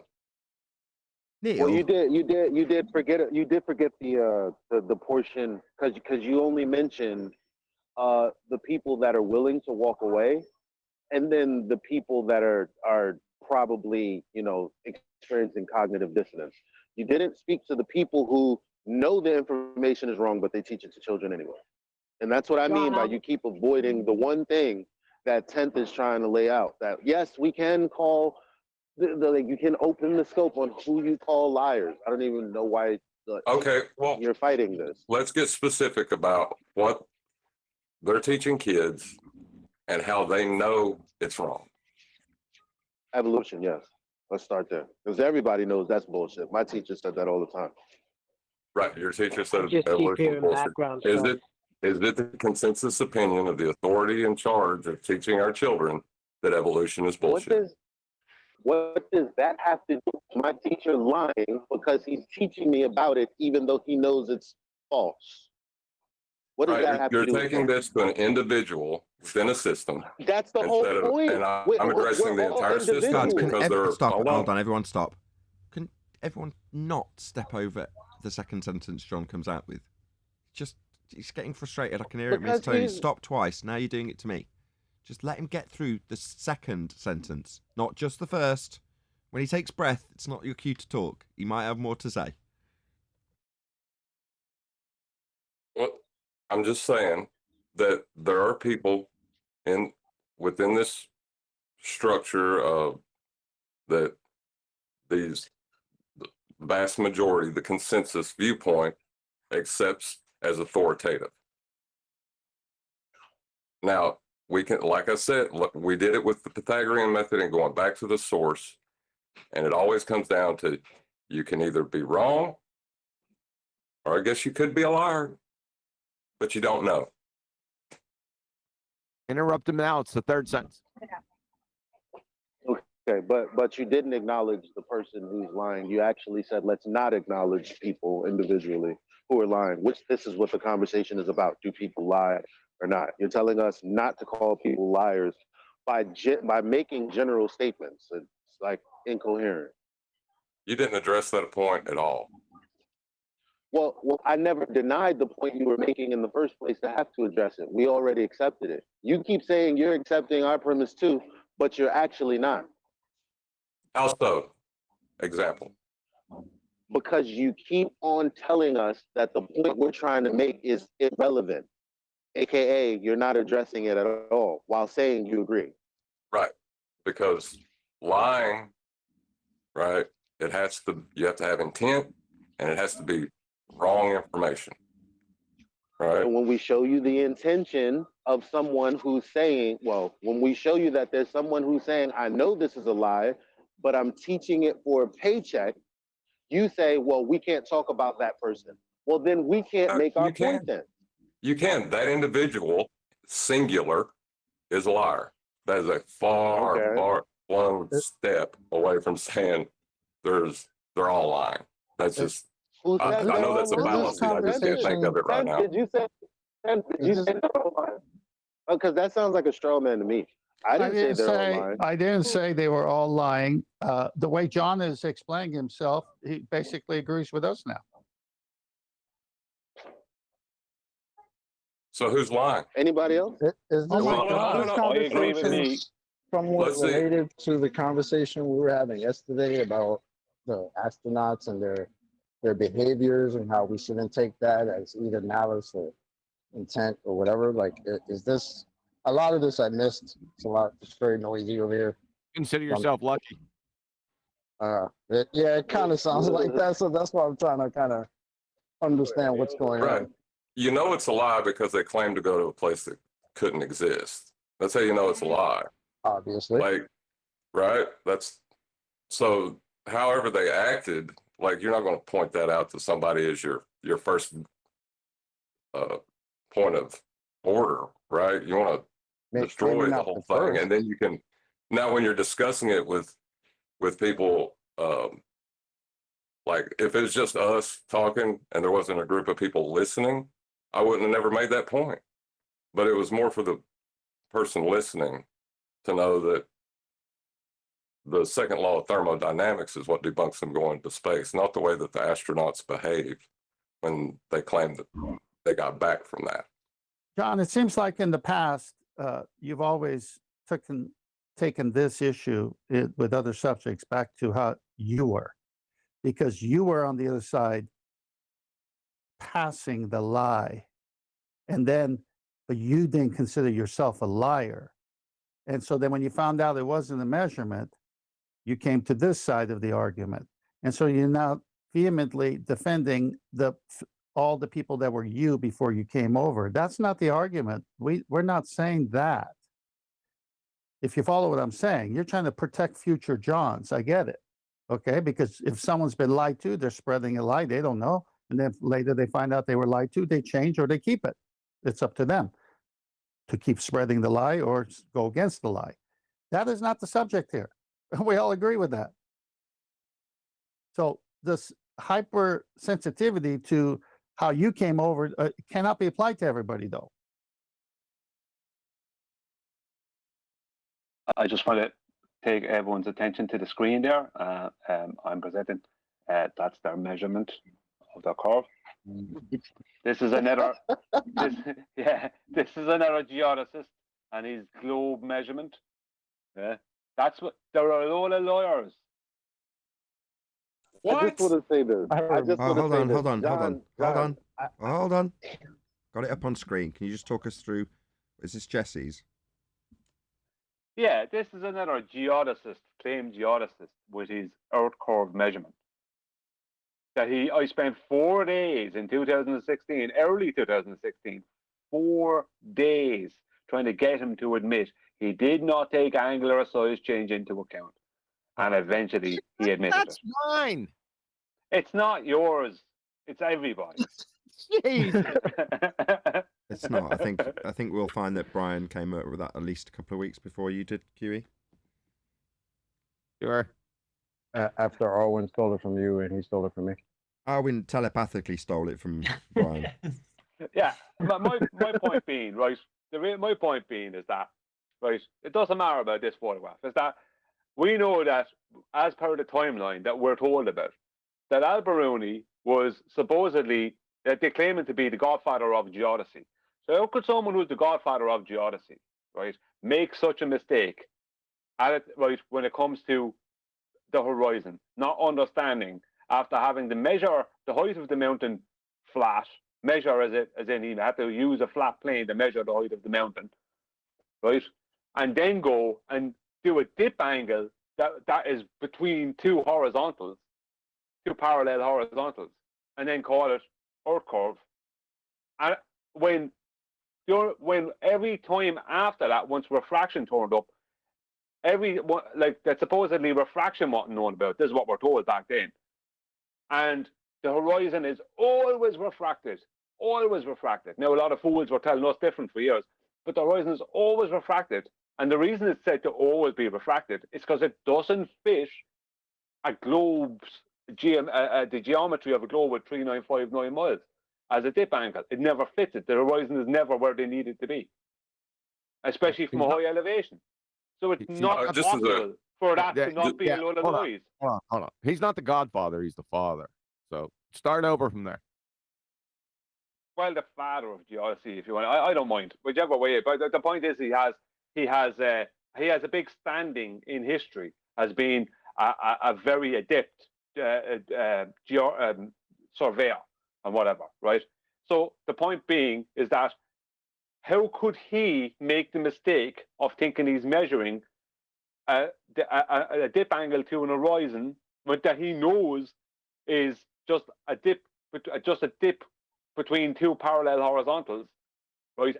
And he supposedly didn't have knowledge on, this is what they say, knowledge on refraction, right? He didn't have that, and the horizon is always supposedly refracted simply because it's never in the position they need it to be from any elevation, unless there's a fog, for it to fit a globe Earth with a radius of 3,959 miles. There is no way that happened. Whatever he did, it was hijacked, just like Eratosthenes was hijacked. My point is, there was never a measurement. So as soon as whoever first started stating there was a measurement are liars. They can't measure something that doesn't exist. They were measuring an angle. It just was their assumption. I'm sorry. Hold on. Let's just let hold on. For consistency, let John make his point. We've now come full circle. They were measuring an angle to the horizon, but their assumption about it was false. Yeah, but how could they assume it when it wasn't fitting? It wasn't fitting a globe of a 3,959 radius. Stop. What assumption could they make? Stop. So we've gone full circle. So John's response, as before, will be, yeah, but you're taking into consideration a 2022 position that we understand. And then you will respond, no, because the navigation must have... And if you go up higher, yeah, we'll just go around in the same circle again if I don't stop this.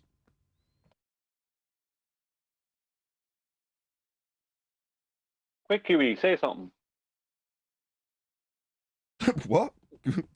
Yeah, he wants to change the subject. Well, it wasn't an uncomfortable silence. Before he does, it wasn't an uncomfortable silence for anyone but you, Brian. No, I don't mean it that way. I just mean like you want to move on from the subject, and I'm okay with that. I don't mind. No, you can't blacklist Eli. I liked it though. You can't blacklist Eli and Chocolate. They haven't finished what they wanted to say. Nathan. Oh yes. Last but by no means least. They have interjected the whole time. I know distortion when I hear it from Eli. How do you know it's distortion he knows about? He doesn't. He's just on a crappy signal at the moment. Are you accusing him of distortion on purpose? No. He just doesn't go on mute after he's done talking. That's all. Wait a minute. Coming from who? Uh-oh. I go on mute after I'm done talking, buddy. Got him. This is a much better subject. I recall. I recently recall. Oh, am I on? Yeah. Hold on, except for yesterday when QE told everybody to go on mute, but I didn't know the whole process, so I apologize to QE. I except for yesterday. Yeah, QE show. Told everybody to go on mute, and we did, and he was ending the show, and I said something, but because I thought it was the same as always, we talk after. But that was not the case, and I got yelled at. Just poking some fun. So before we move off of the whole conversation, like, if I were, I think we are having two different conversations now to bolster John's side of the conversation. And I gotta go talk to India, but India was looking up basically or following these tests that the government or the military was doing on refraction for whatever reason. And it doesn't, basically, I guess the conclusion was the results don't help the argument that the horizon is here and there because of refraction and yada yada yada, because they use different like light sources. So I don't know. I'm going to get more information on that, but I'm bringing that up to say, what the hell would the military be doing testing for refraction if they already knew it wasn't a sphere? Like, why are they doing that? So I don't know. The same military that would have documentation that it's not a sphere? that same military? Going back to Santiago again. You mean They the have flat Yeah, motion? that's the language in that. point. That's the point. That same military, yes. What the hell are they doing? Spending resources, researching and doing tests on light to figure out refraction over distance. Like, why are they doing that? They fire I would weapons over say, long distances. yeah, but I wouldn't say it's that. I'd say it's that it's their tasked. Sorry, like my Irish tongue, I can't say it. Tasked with proving that we were wrong about refraction, and the U.S. military have proved it with this. And it's like people went, oh well, it must have taken until we had the U.S. military with all their technology and all their not facilities, but all their someone help me, all the stuff they have, right, to prove that we were wrong about. Yeah, infrastructure. Yeah, sorry, infrastructure. You mean all their lasers, pointers? Yeah, but the general public are going to be going, yeah, I understand now how it could have been wrong because we had to get to this point in technology and infrastructure with the U.S. military. The U.S. military are brilliant; they have all this stuff for them to show that we were wrong concerning refraction. And everyone goes, oh well, that's okay. Yeah, we were wrong, right? Because it doesn't matter, Eli, if you go out and show that to the public that they're wrong, because you're not going to get listened to. But the U.S. military will, and people then won't feel the need to attack anyone. They just go, okay, the U.S. military proved they were wrong, and the U.S. military are really brilliant. So yeah, we were wrong, and everyone will just accept it. That's like the good part. Like in a well done system, not necessarily the one we have, but like a subject matter expert should be somebody that you can, accept their claim, and if you do decide to look into it, you find the evidence for it, so the like when you're talking to someone, they're looking at you like you're just another guy on the street. You're not a subject matter expert, and so they just appeal to the big building behind them that says school on it and say that you're wrong, I'll disagree with that. I was in the cigar shop 2 days ago, and the guy says, "What are you, a scientist?" So the normies, who, and you know how he described himself? He says, "Look, I just want the truth. I'm just looking for information, and you seem to have a lot of it. Are you a scientist?"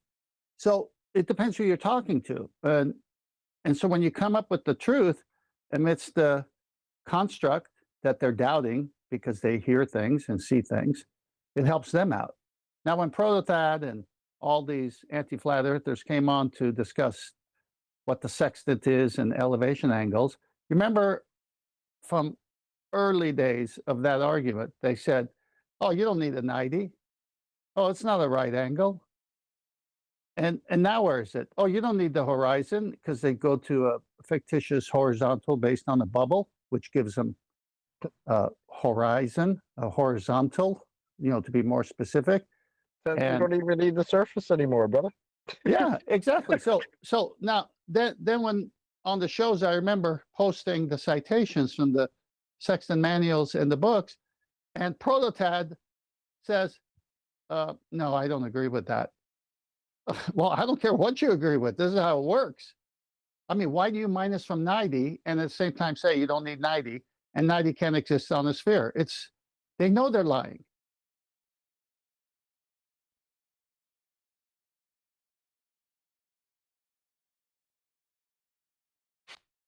What are you presenting, Adam? Did you want me to put this up? I just want to defend the Pythagoreans. If with citation. There's an interesting point that John brings up, because they are an interest. They did believe that the Earth was a ball. They had lots of wacky ideas. The main proponent of it is a bloke called Philolaus or Philolaus. But he's centered at 5th century BC, 470 to 385. This is thousands or more years before Al-Biruni. It was very specific. There was this little bit here, very little of the Pythagorean system is based on genuine observation. And this is the point. In retrospect, it's less scientific than like symbolic speculation. They were right into geometry. And if you look at their orbits, everything has to be a perfect circle. Now, their philosophy of this wasn't, like it's saying here, it wasn't really observation based. It was more a theological viewpoint. That's supported by some of the crazy things that are in it. If you see here, look, there's two Earths. One side of the Earth always faces outwards. The sun orbits just the center, and there's a thing called a central fire that the other side of the Earth, which we assume is uninhabitable, always faces. But because there's a nice quote, where is it? They've got two Earths, and one of the person I want to cite who is Aristotle. Really, he attacks them in a number of ways, and I'll come to this one in a bit. But you'll like the attack. Birch argues Aristotle is having a joke. I'll come to that's the point in a minute. But the reason they've got two Earths is balance was needed, because without a counter, there would only be one dense, massive object in the system, Earth. And the universe will be lopsided and asymmetrical, a notion repugnant to any Greek. So it is just complete pie in the sky theory that they come up with. It's not observation based. It's not anything. It's purely theological, based on the beauty of circles. And that's kind of, like I said, they're critiqued later, Brian. It's see, one of the things that I think Aristotle points out is they end up ending to account for eclipses and stuff, they end up having to stick another this counter Earth in for these two reasons. But as Aristotle says, that takes the number of heavenly bodies from 9 to 10. And as he points out, well, anybody that loves numbers so much wouldn't do such a crude thing and destroy that beautiful 9. Wow.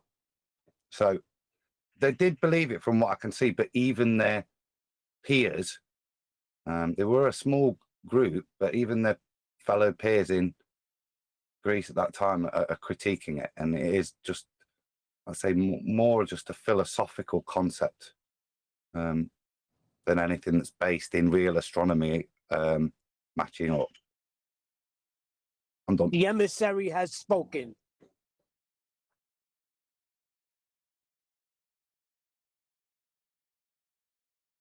Yeah, I've always found, Adam, I just always found the story, well, not always, but more recently or in recent years, that the story of the Pythagoreans didn't make any sense to me, because Pythagoras, I don't believe Pythagoras was a snake oil salesman like they say so. I think he was obviously... This is after Pythagoras. So this is... Yeah. Yeah. After. Yeah. So okay. So Pythagoras is setting this up. That's why it's called the Pythagoreans. But he doesn't live forever. But the mystery school continues. But Pythagoras was a very disciplined mathematician, right? He basically invented so much within mathematics. That was what he was doing. I mean, this thing. Did they really think? Did Pythagoras himself say that the Earth was a globe that they're standing on?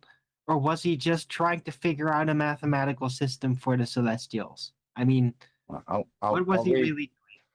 Knowledge of contributions to Pythagorean astronomy before Philos is limited. Hippasus, another early Pythagorean philosopher, did not contribute to astronomy, and no evidence of Pythagoras' work on astronomy remains. So there's nothing from Pythagoras himself that they can take to it. The only stuff That's just people inspired by Pythagoras then. I mean, that's not Pythagoras. It's from the Pythagorean school. This theory comes out after him. Right. So people inspired by him. As far as they can see, the guy they attribute to the astronomy from the Pythagorean school is a bloke called Philolaus. Yeah. And it's mentioned in Plato's Republic. Also, he's referenced in that to the theory. Even Plato, so what Plato represents the theory in a mythological sense. Yeah, it is very. Sorry, I was gonna say my question is like, so who keeps misrepresenting these people who've been long and gone? And I say that because there's this quote that I remember very vaguely, where they say that to enter this thought thinking that this is reality is like I think wasn't Newton, but it was somebody who was saying if you actually take this stuff as literal, like then you're a fool. Does anybody know what chocolate? Come on, help me out here. You know what I'm talking about. But that is Newton. It was a Newton quote. I believe that's the forward to the Principia. Principia. Like you would know.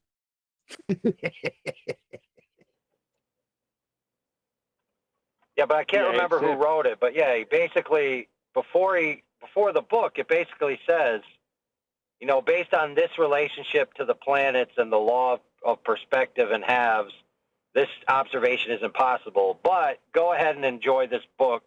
That's a bunch of made up nonsense.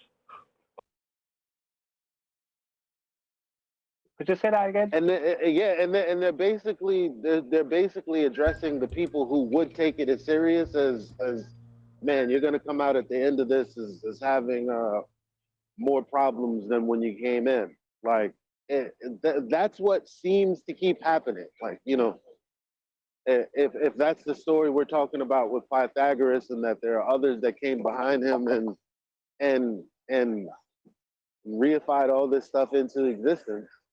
Like why do who's doing that? Like who keeps Nah, hold on, dude. That don't sound right, man. Okay, it was either the Galileo or the Copernicus published. One of those guys. It wasn't the Principia.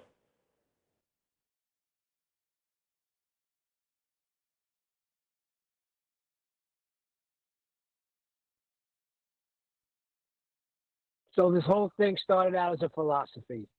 Nice. Well, if you look at the Principia Mathematica, it was written in Latin. And if you look at the words that are used in that, chiefly the word gravitas, it's talking about weight or heavy, not force. I mean, Newton could have described weight as a force, but if he wanted to, but gravitas means heavy or weight. It doesn't mean force. It's not to do with a force of attraction between masses. So I don't like the whole English interpretations of that. I don't trust any of them because he wrote that in Latin, and in Latin, the word gravity doesn't exist. The word gravitas exists, and it means heavy or weight. Doesn't mean force. Point of order, Your Honor. It's Principia. Okay, I'll say it with an Italian accent. Like you would know. I got an Italian Principia. accent. Yeah, it's a Mathematica Principia. Not Mathematica Principia. That's sounds like an Italian restaurant, Brian. Yeah. Say it with an Italian accent. Say it, John, with an Italian accent. We'll see if you're right. Mathematical Principia. We make a pizza here and ravioli. And we use ricotta, not ricotta. Shut up! I can't be arsed.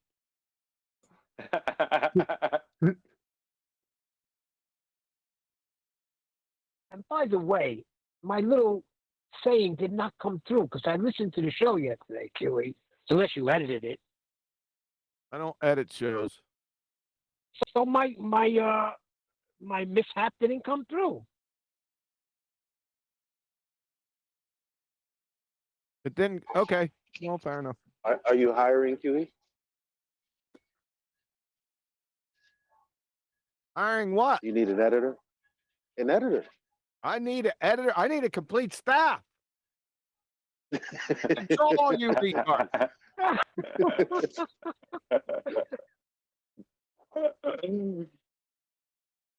Actually, I I would like to see that because you got these people like Professor Dave. They got staff. Imagine if we had a staff. How much havoc would have been wreaked on the internet and probably beyond. Well, the bigger you get as a channel, then like a lot of the bigger channels, they all have a staff. They have a staff because it's a full business. So they actually have a staff. I would just say he's demanding enough when he's asking you as a friend. God knows what it'd be like if you actually had to work for him. Tyrant. Are you talking about me? Oh, you still there? Oh, you guys. Cleaning my mic. I'm just cleaning my mic, man. It's a biohazard. I looked down at this thing. I said, shit. That's lovely. Thanks Just for sharing. tidying up. I need a staff here. Are you ready to get into some moon nonsense? I'll tell you what. You should have played that whole Archie Bunker committing suicide video through your entire arguments. Just put it on mute and just rerun it. No, don't do that.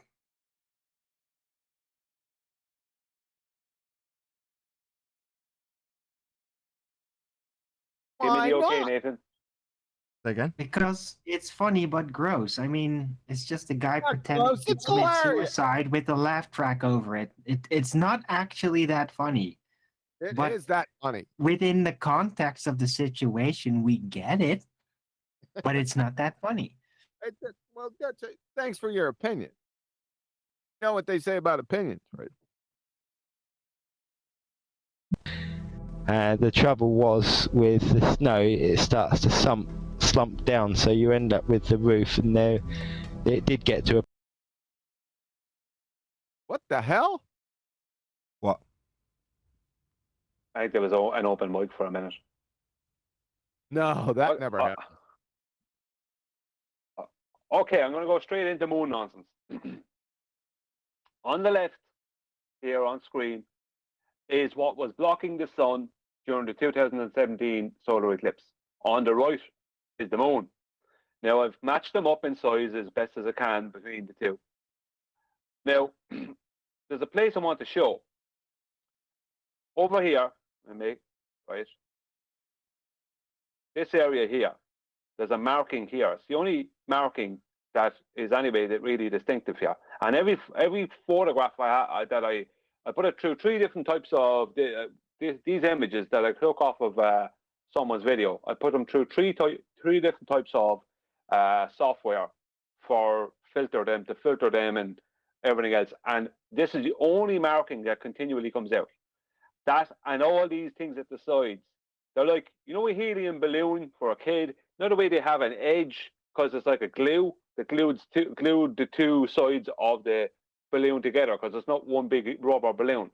The ones with have the Disney pictures on it and all this kind of stuff. Well, that's what this looks like all the way around. It's like a little edge. It's like two. I'm not saying it's a balloon, but it's like two sides. There you can see it again. It's like there's like a folds nearly in it, right?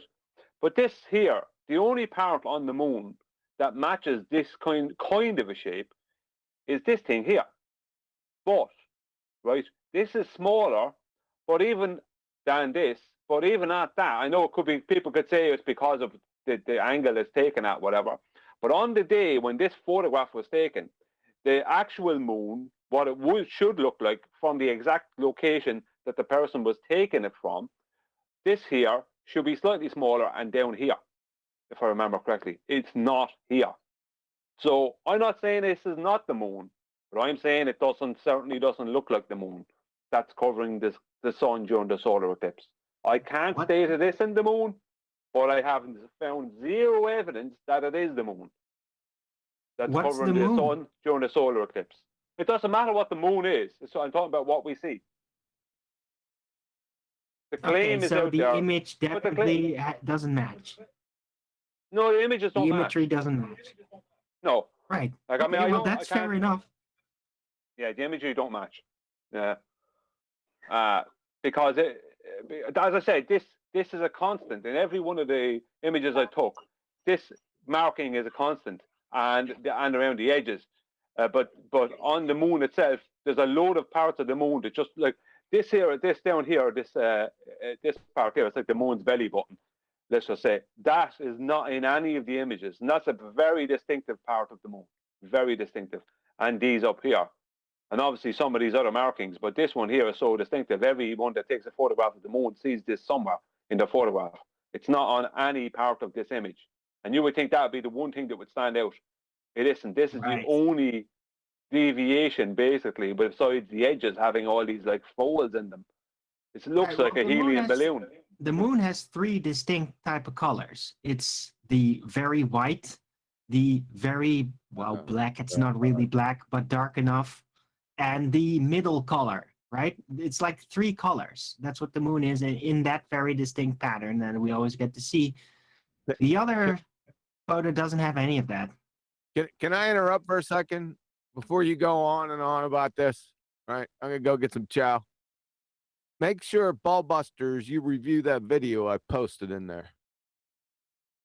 Okay, last night. Make sure you review it a few times. We don't need to talk about it. Just review it a few times. Going to be up on Saturday for business. Follow? Flatgoid? Yeah. Okay. Please continue. I'm going to go get some chow. Talk I about already the colors. did look at it. Pretty I'm not colors. going to review it again, but there was an amusing I video. was just talking like three different types of colors. I mean, come on, you guys see it, right? The white, the dark, and the middle color. That's the three colors. The moon can have, I think the moon, they've shown the moon to have different, like there was someone in Italy took a whole spectrum of colors over a span of time of the full moon, where over a span of time, they had it going from white right through to red and through yellow and whatever else, and even kind of bluish, I think, if I remember correctly. I have the picture somewhere. So it's very strange. The moon is a strange thing, you know, and they make up a lot of heliocentric rubbish about it. Come on, sorry. Well, just eclipse something using a physical object. Well, eclipse some light, and let's see it turn something orange. Like, can't we just do that? I read an article the other day that if you have the good enough telescope, you could still not see the flag left by the moon landing with it. Yeah, that's what they said. Because of the angular size of it. Sorry.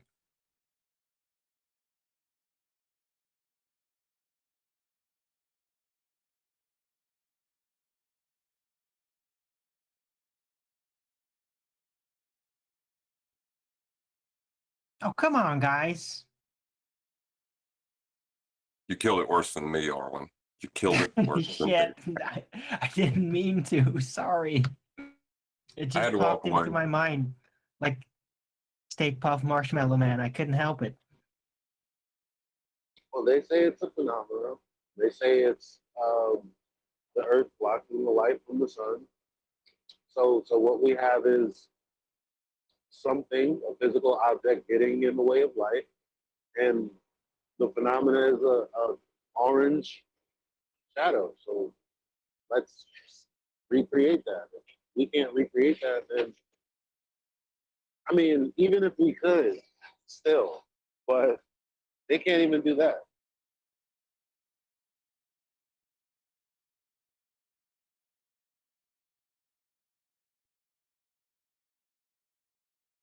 The moon is a non-local hologram. It can't block anything. Nor has it ever been identified in order to block something. It's only been mathematically extrapolated that it's blocking something, the sun. But you never get to see it. So math is at it again. I'd agree with that conclusion, bar the initial statement of what it is.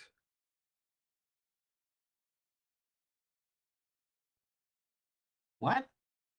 I'd agree with everything, but the first bit where you said the moon is a hologram, it can't block anything. I can't prove or disprove that. But the rest, in terms of its places, yeah, especially when we look at eclipses and stuff like that, and you're not demonstrating that that's the moon, are you? Selenium eclipses as well. So just the first bit. Well, is there ever conjunctions of like planets and the moon or anything? Does that ever happen? Or is just everything when it approaches another luminary, it just kind of one of them blots out, like the moon and the sun every time? There's those daft claims you get, isn't there? That you can see stars through the moon, but no, 99 all the time I've ever seen it, the moon will eclipse stars. Stars will disappear from view as the moon transits over them. But will the stars disappear before they touch the geometric horizon of the moon? Or do they disappear before they even Not approach? a geometric horizon. No, I was just kidding. No, but they do, don't they? They as the moon transits, it obscures the things in the star field. But do you see a star like right next to it and then it goes behind it? Or does it already disappear when it approaches? That was my question. Yeah, I like that question. Because I've never seen like a star right next to the moon like that.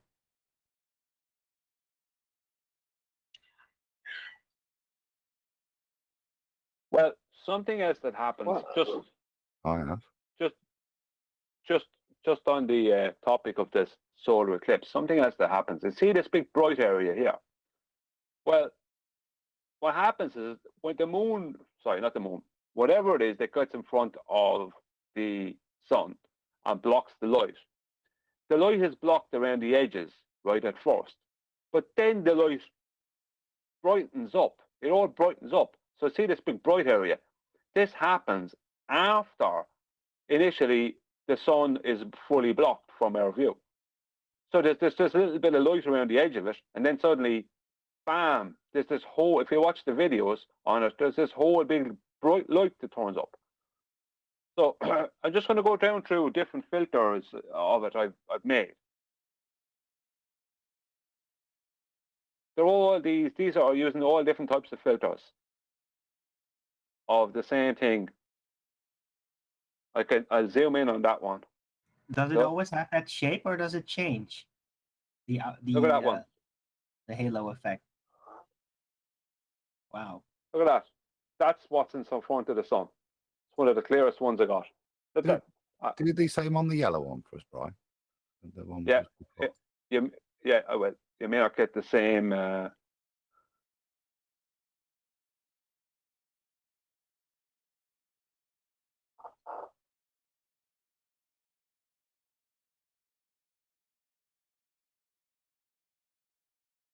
Some of these are done with different software, so some of them will look slightly different than others because of the software. But as far as clarity goes, the best I got was when I didn't add too much color.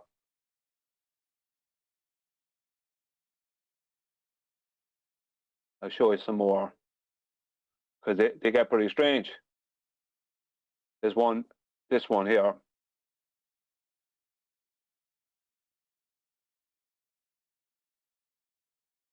That's a different one.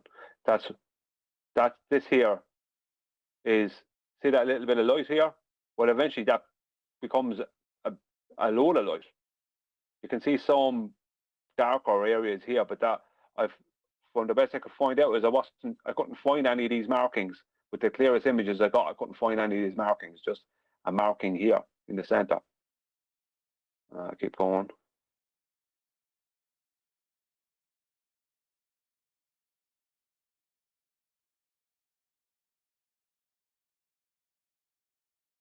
Nice and strange.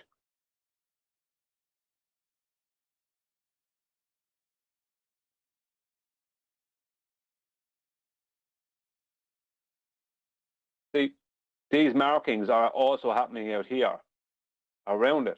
So they're not markings on this object or whatever it is, because these markings are happening all around here as well. So that's been more of a filter issue.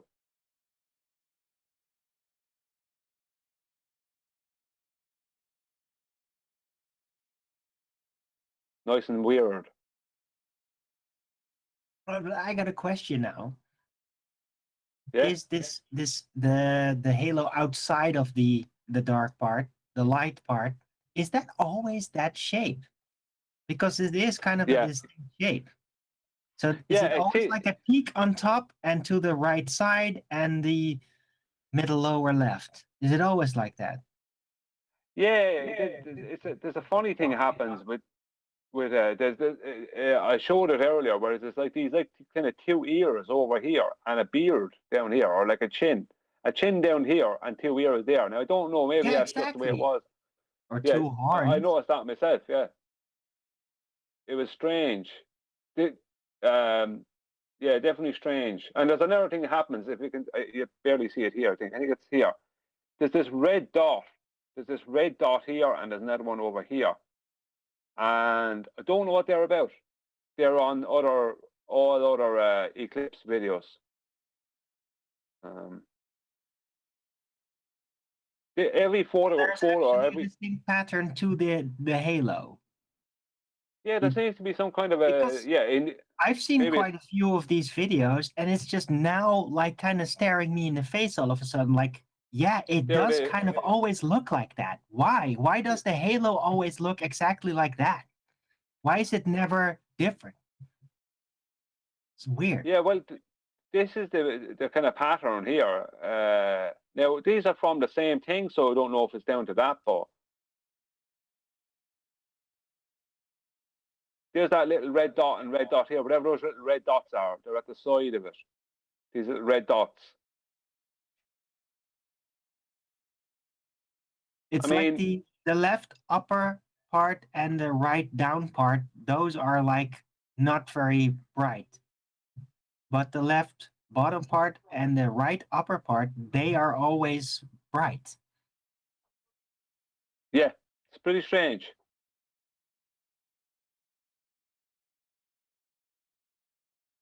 This one is a weird one. You can see that marking. There's that marking. Now, the only marking, as I said, that is like that on the moon was over here on the other one I showed. But from the angle that the photographer took the photograph from, this one that was over here, that marking was over here. That's a bit smaller than this, but the only one that looks like it, that should have been down here. Because I have from Stellarium what it should have looked like. He got it himself exactly from those exact coordinates, exactly what he should see if he could see the moon. And it was the moon blocking the sun. But this marking is not on the moon, this exact marking. There's only one similar to it, and this is in the wrong position for what Stellarium is stating it should be, if this was the moon.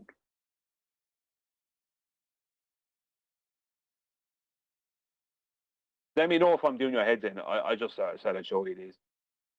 But they're interesting. Here you can see it more pronounced. See it more pronounced there. That marking. But you can see then the edges don't match the moon. Even though the marking looks similar to one of the markings on the moon. This is the only marking that really is distinct. There it is, maybe more even pronounced again.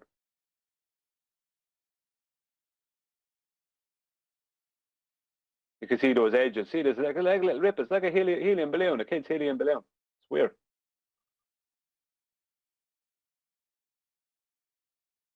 That proves that it's a physical one in the sky. Are these all from the same photograph or different ones? They're off of the same image. I got that off of the same video. I got the best image I could because I just took the image that was when the whatever it was totally blocking the sun. So I took it from that exact moment. And I did my best with the same image, and I got the best image. I got several images, but I took the one that was clearest and best, and that was the best I did. I'd like to get raw data, the raw footage, and then maybe I could get more out of it. But from what some of these might look similar, but there's some small differences. I changed around things a little bit with some of them, with filters and stuff, so they're not all the same. Would you say that you're able to basically distinguish between CGI eclipses and actual eclipse pictures? Yeah, is there because different? Yeah, because I could show you the. There it is, really showing up that marking. Because you could show with Stellarium. Stellarium is CGI, and you see Stellarium, and it looks very like the moon, but you know it's not. You know what I mean? It's not the moon. But this guy, some American guy, took a video, and listen, I tell you, this is the joke of it, right? What happened was he actually added a Stellarium image and gave the impression, right? He brought it out he started out with the Stellarium image in a dark color and brought it out bright, and to show that it's the moon that's getting in the way of the sun during the solar eclipse. And I pulled him on it. I said no, because I was sent this video when I started bringing out some of these images. I was sent this video that this guy did. I started talking about the solar eclipse, and I was sent this guy's video as proof that it is the moon that's in front of the sun. And what the guy did is he just added in a Stellarium and brought that out and claimed that was what was in front of the sun, giving people the impression that what he was showing was actually what was in front of the sun. It wasn't. It was what the moon would look like from his position through a Stellarium. Absolute lies. And the guy that sent it to me was trying to lie and be on his side. And then when I started pulling him on it and pointing out it was Stellarium, that it was a complete lie and the whole thing was a fraud, they kept on trying to go back on it. They literally straight out lied. They tried to give me the impression that that was actually the moon. But it wasn't. It was Stellarium. I'll show you in a few minutes. But anyway, these are, I have a million. I just keep like a million more photographs or pictures that I filtered. But you know, you can go through them. There's a load of them there. There's more of a black and white one. It doesn't look like the moon. You know what I mean? What can I say? Like, it doesn't look like the moon.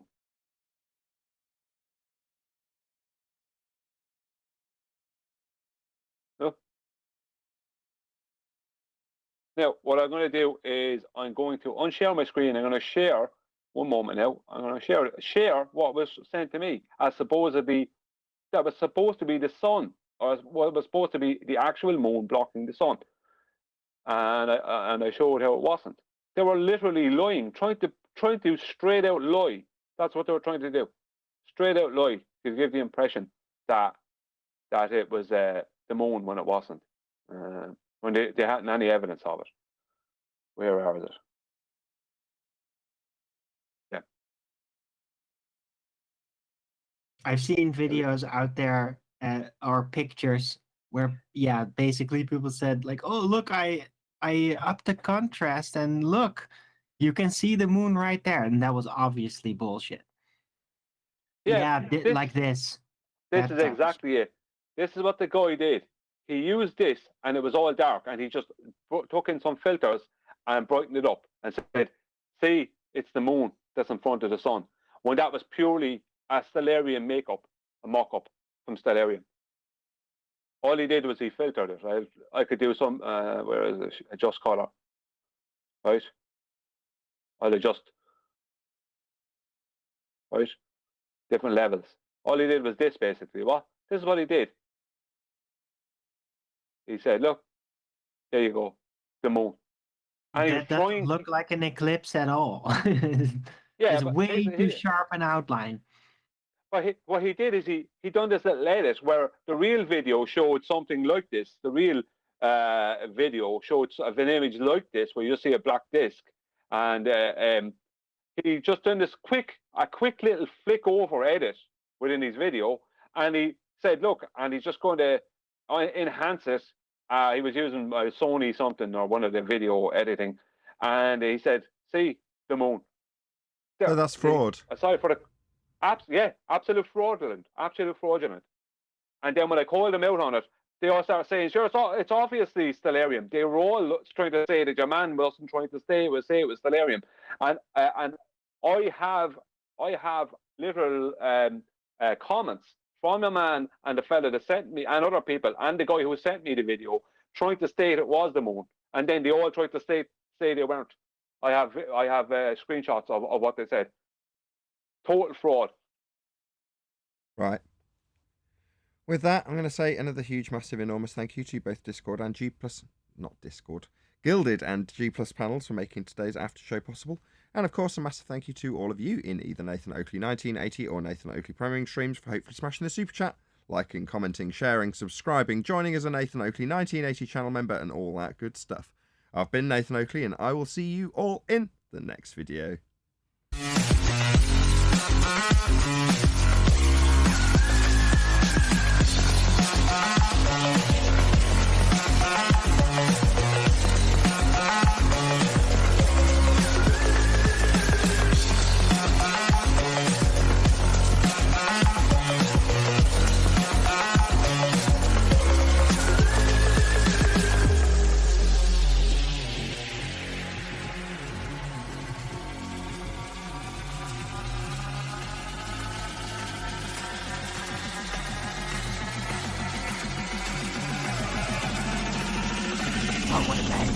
What a lovely day!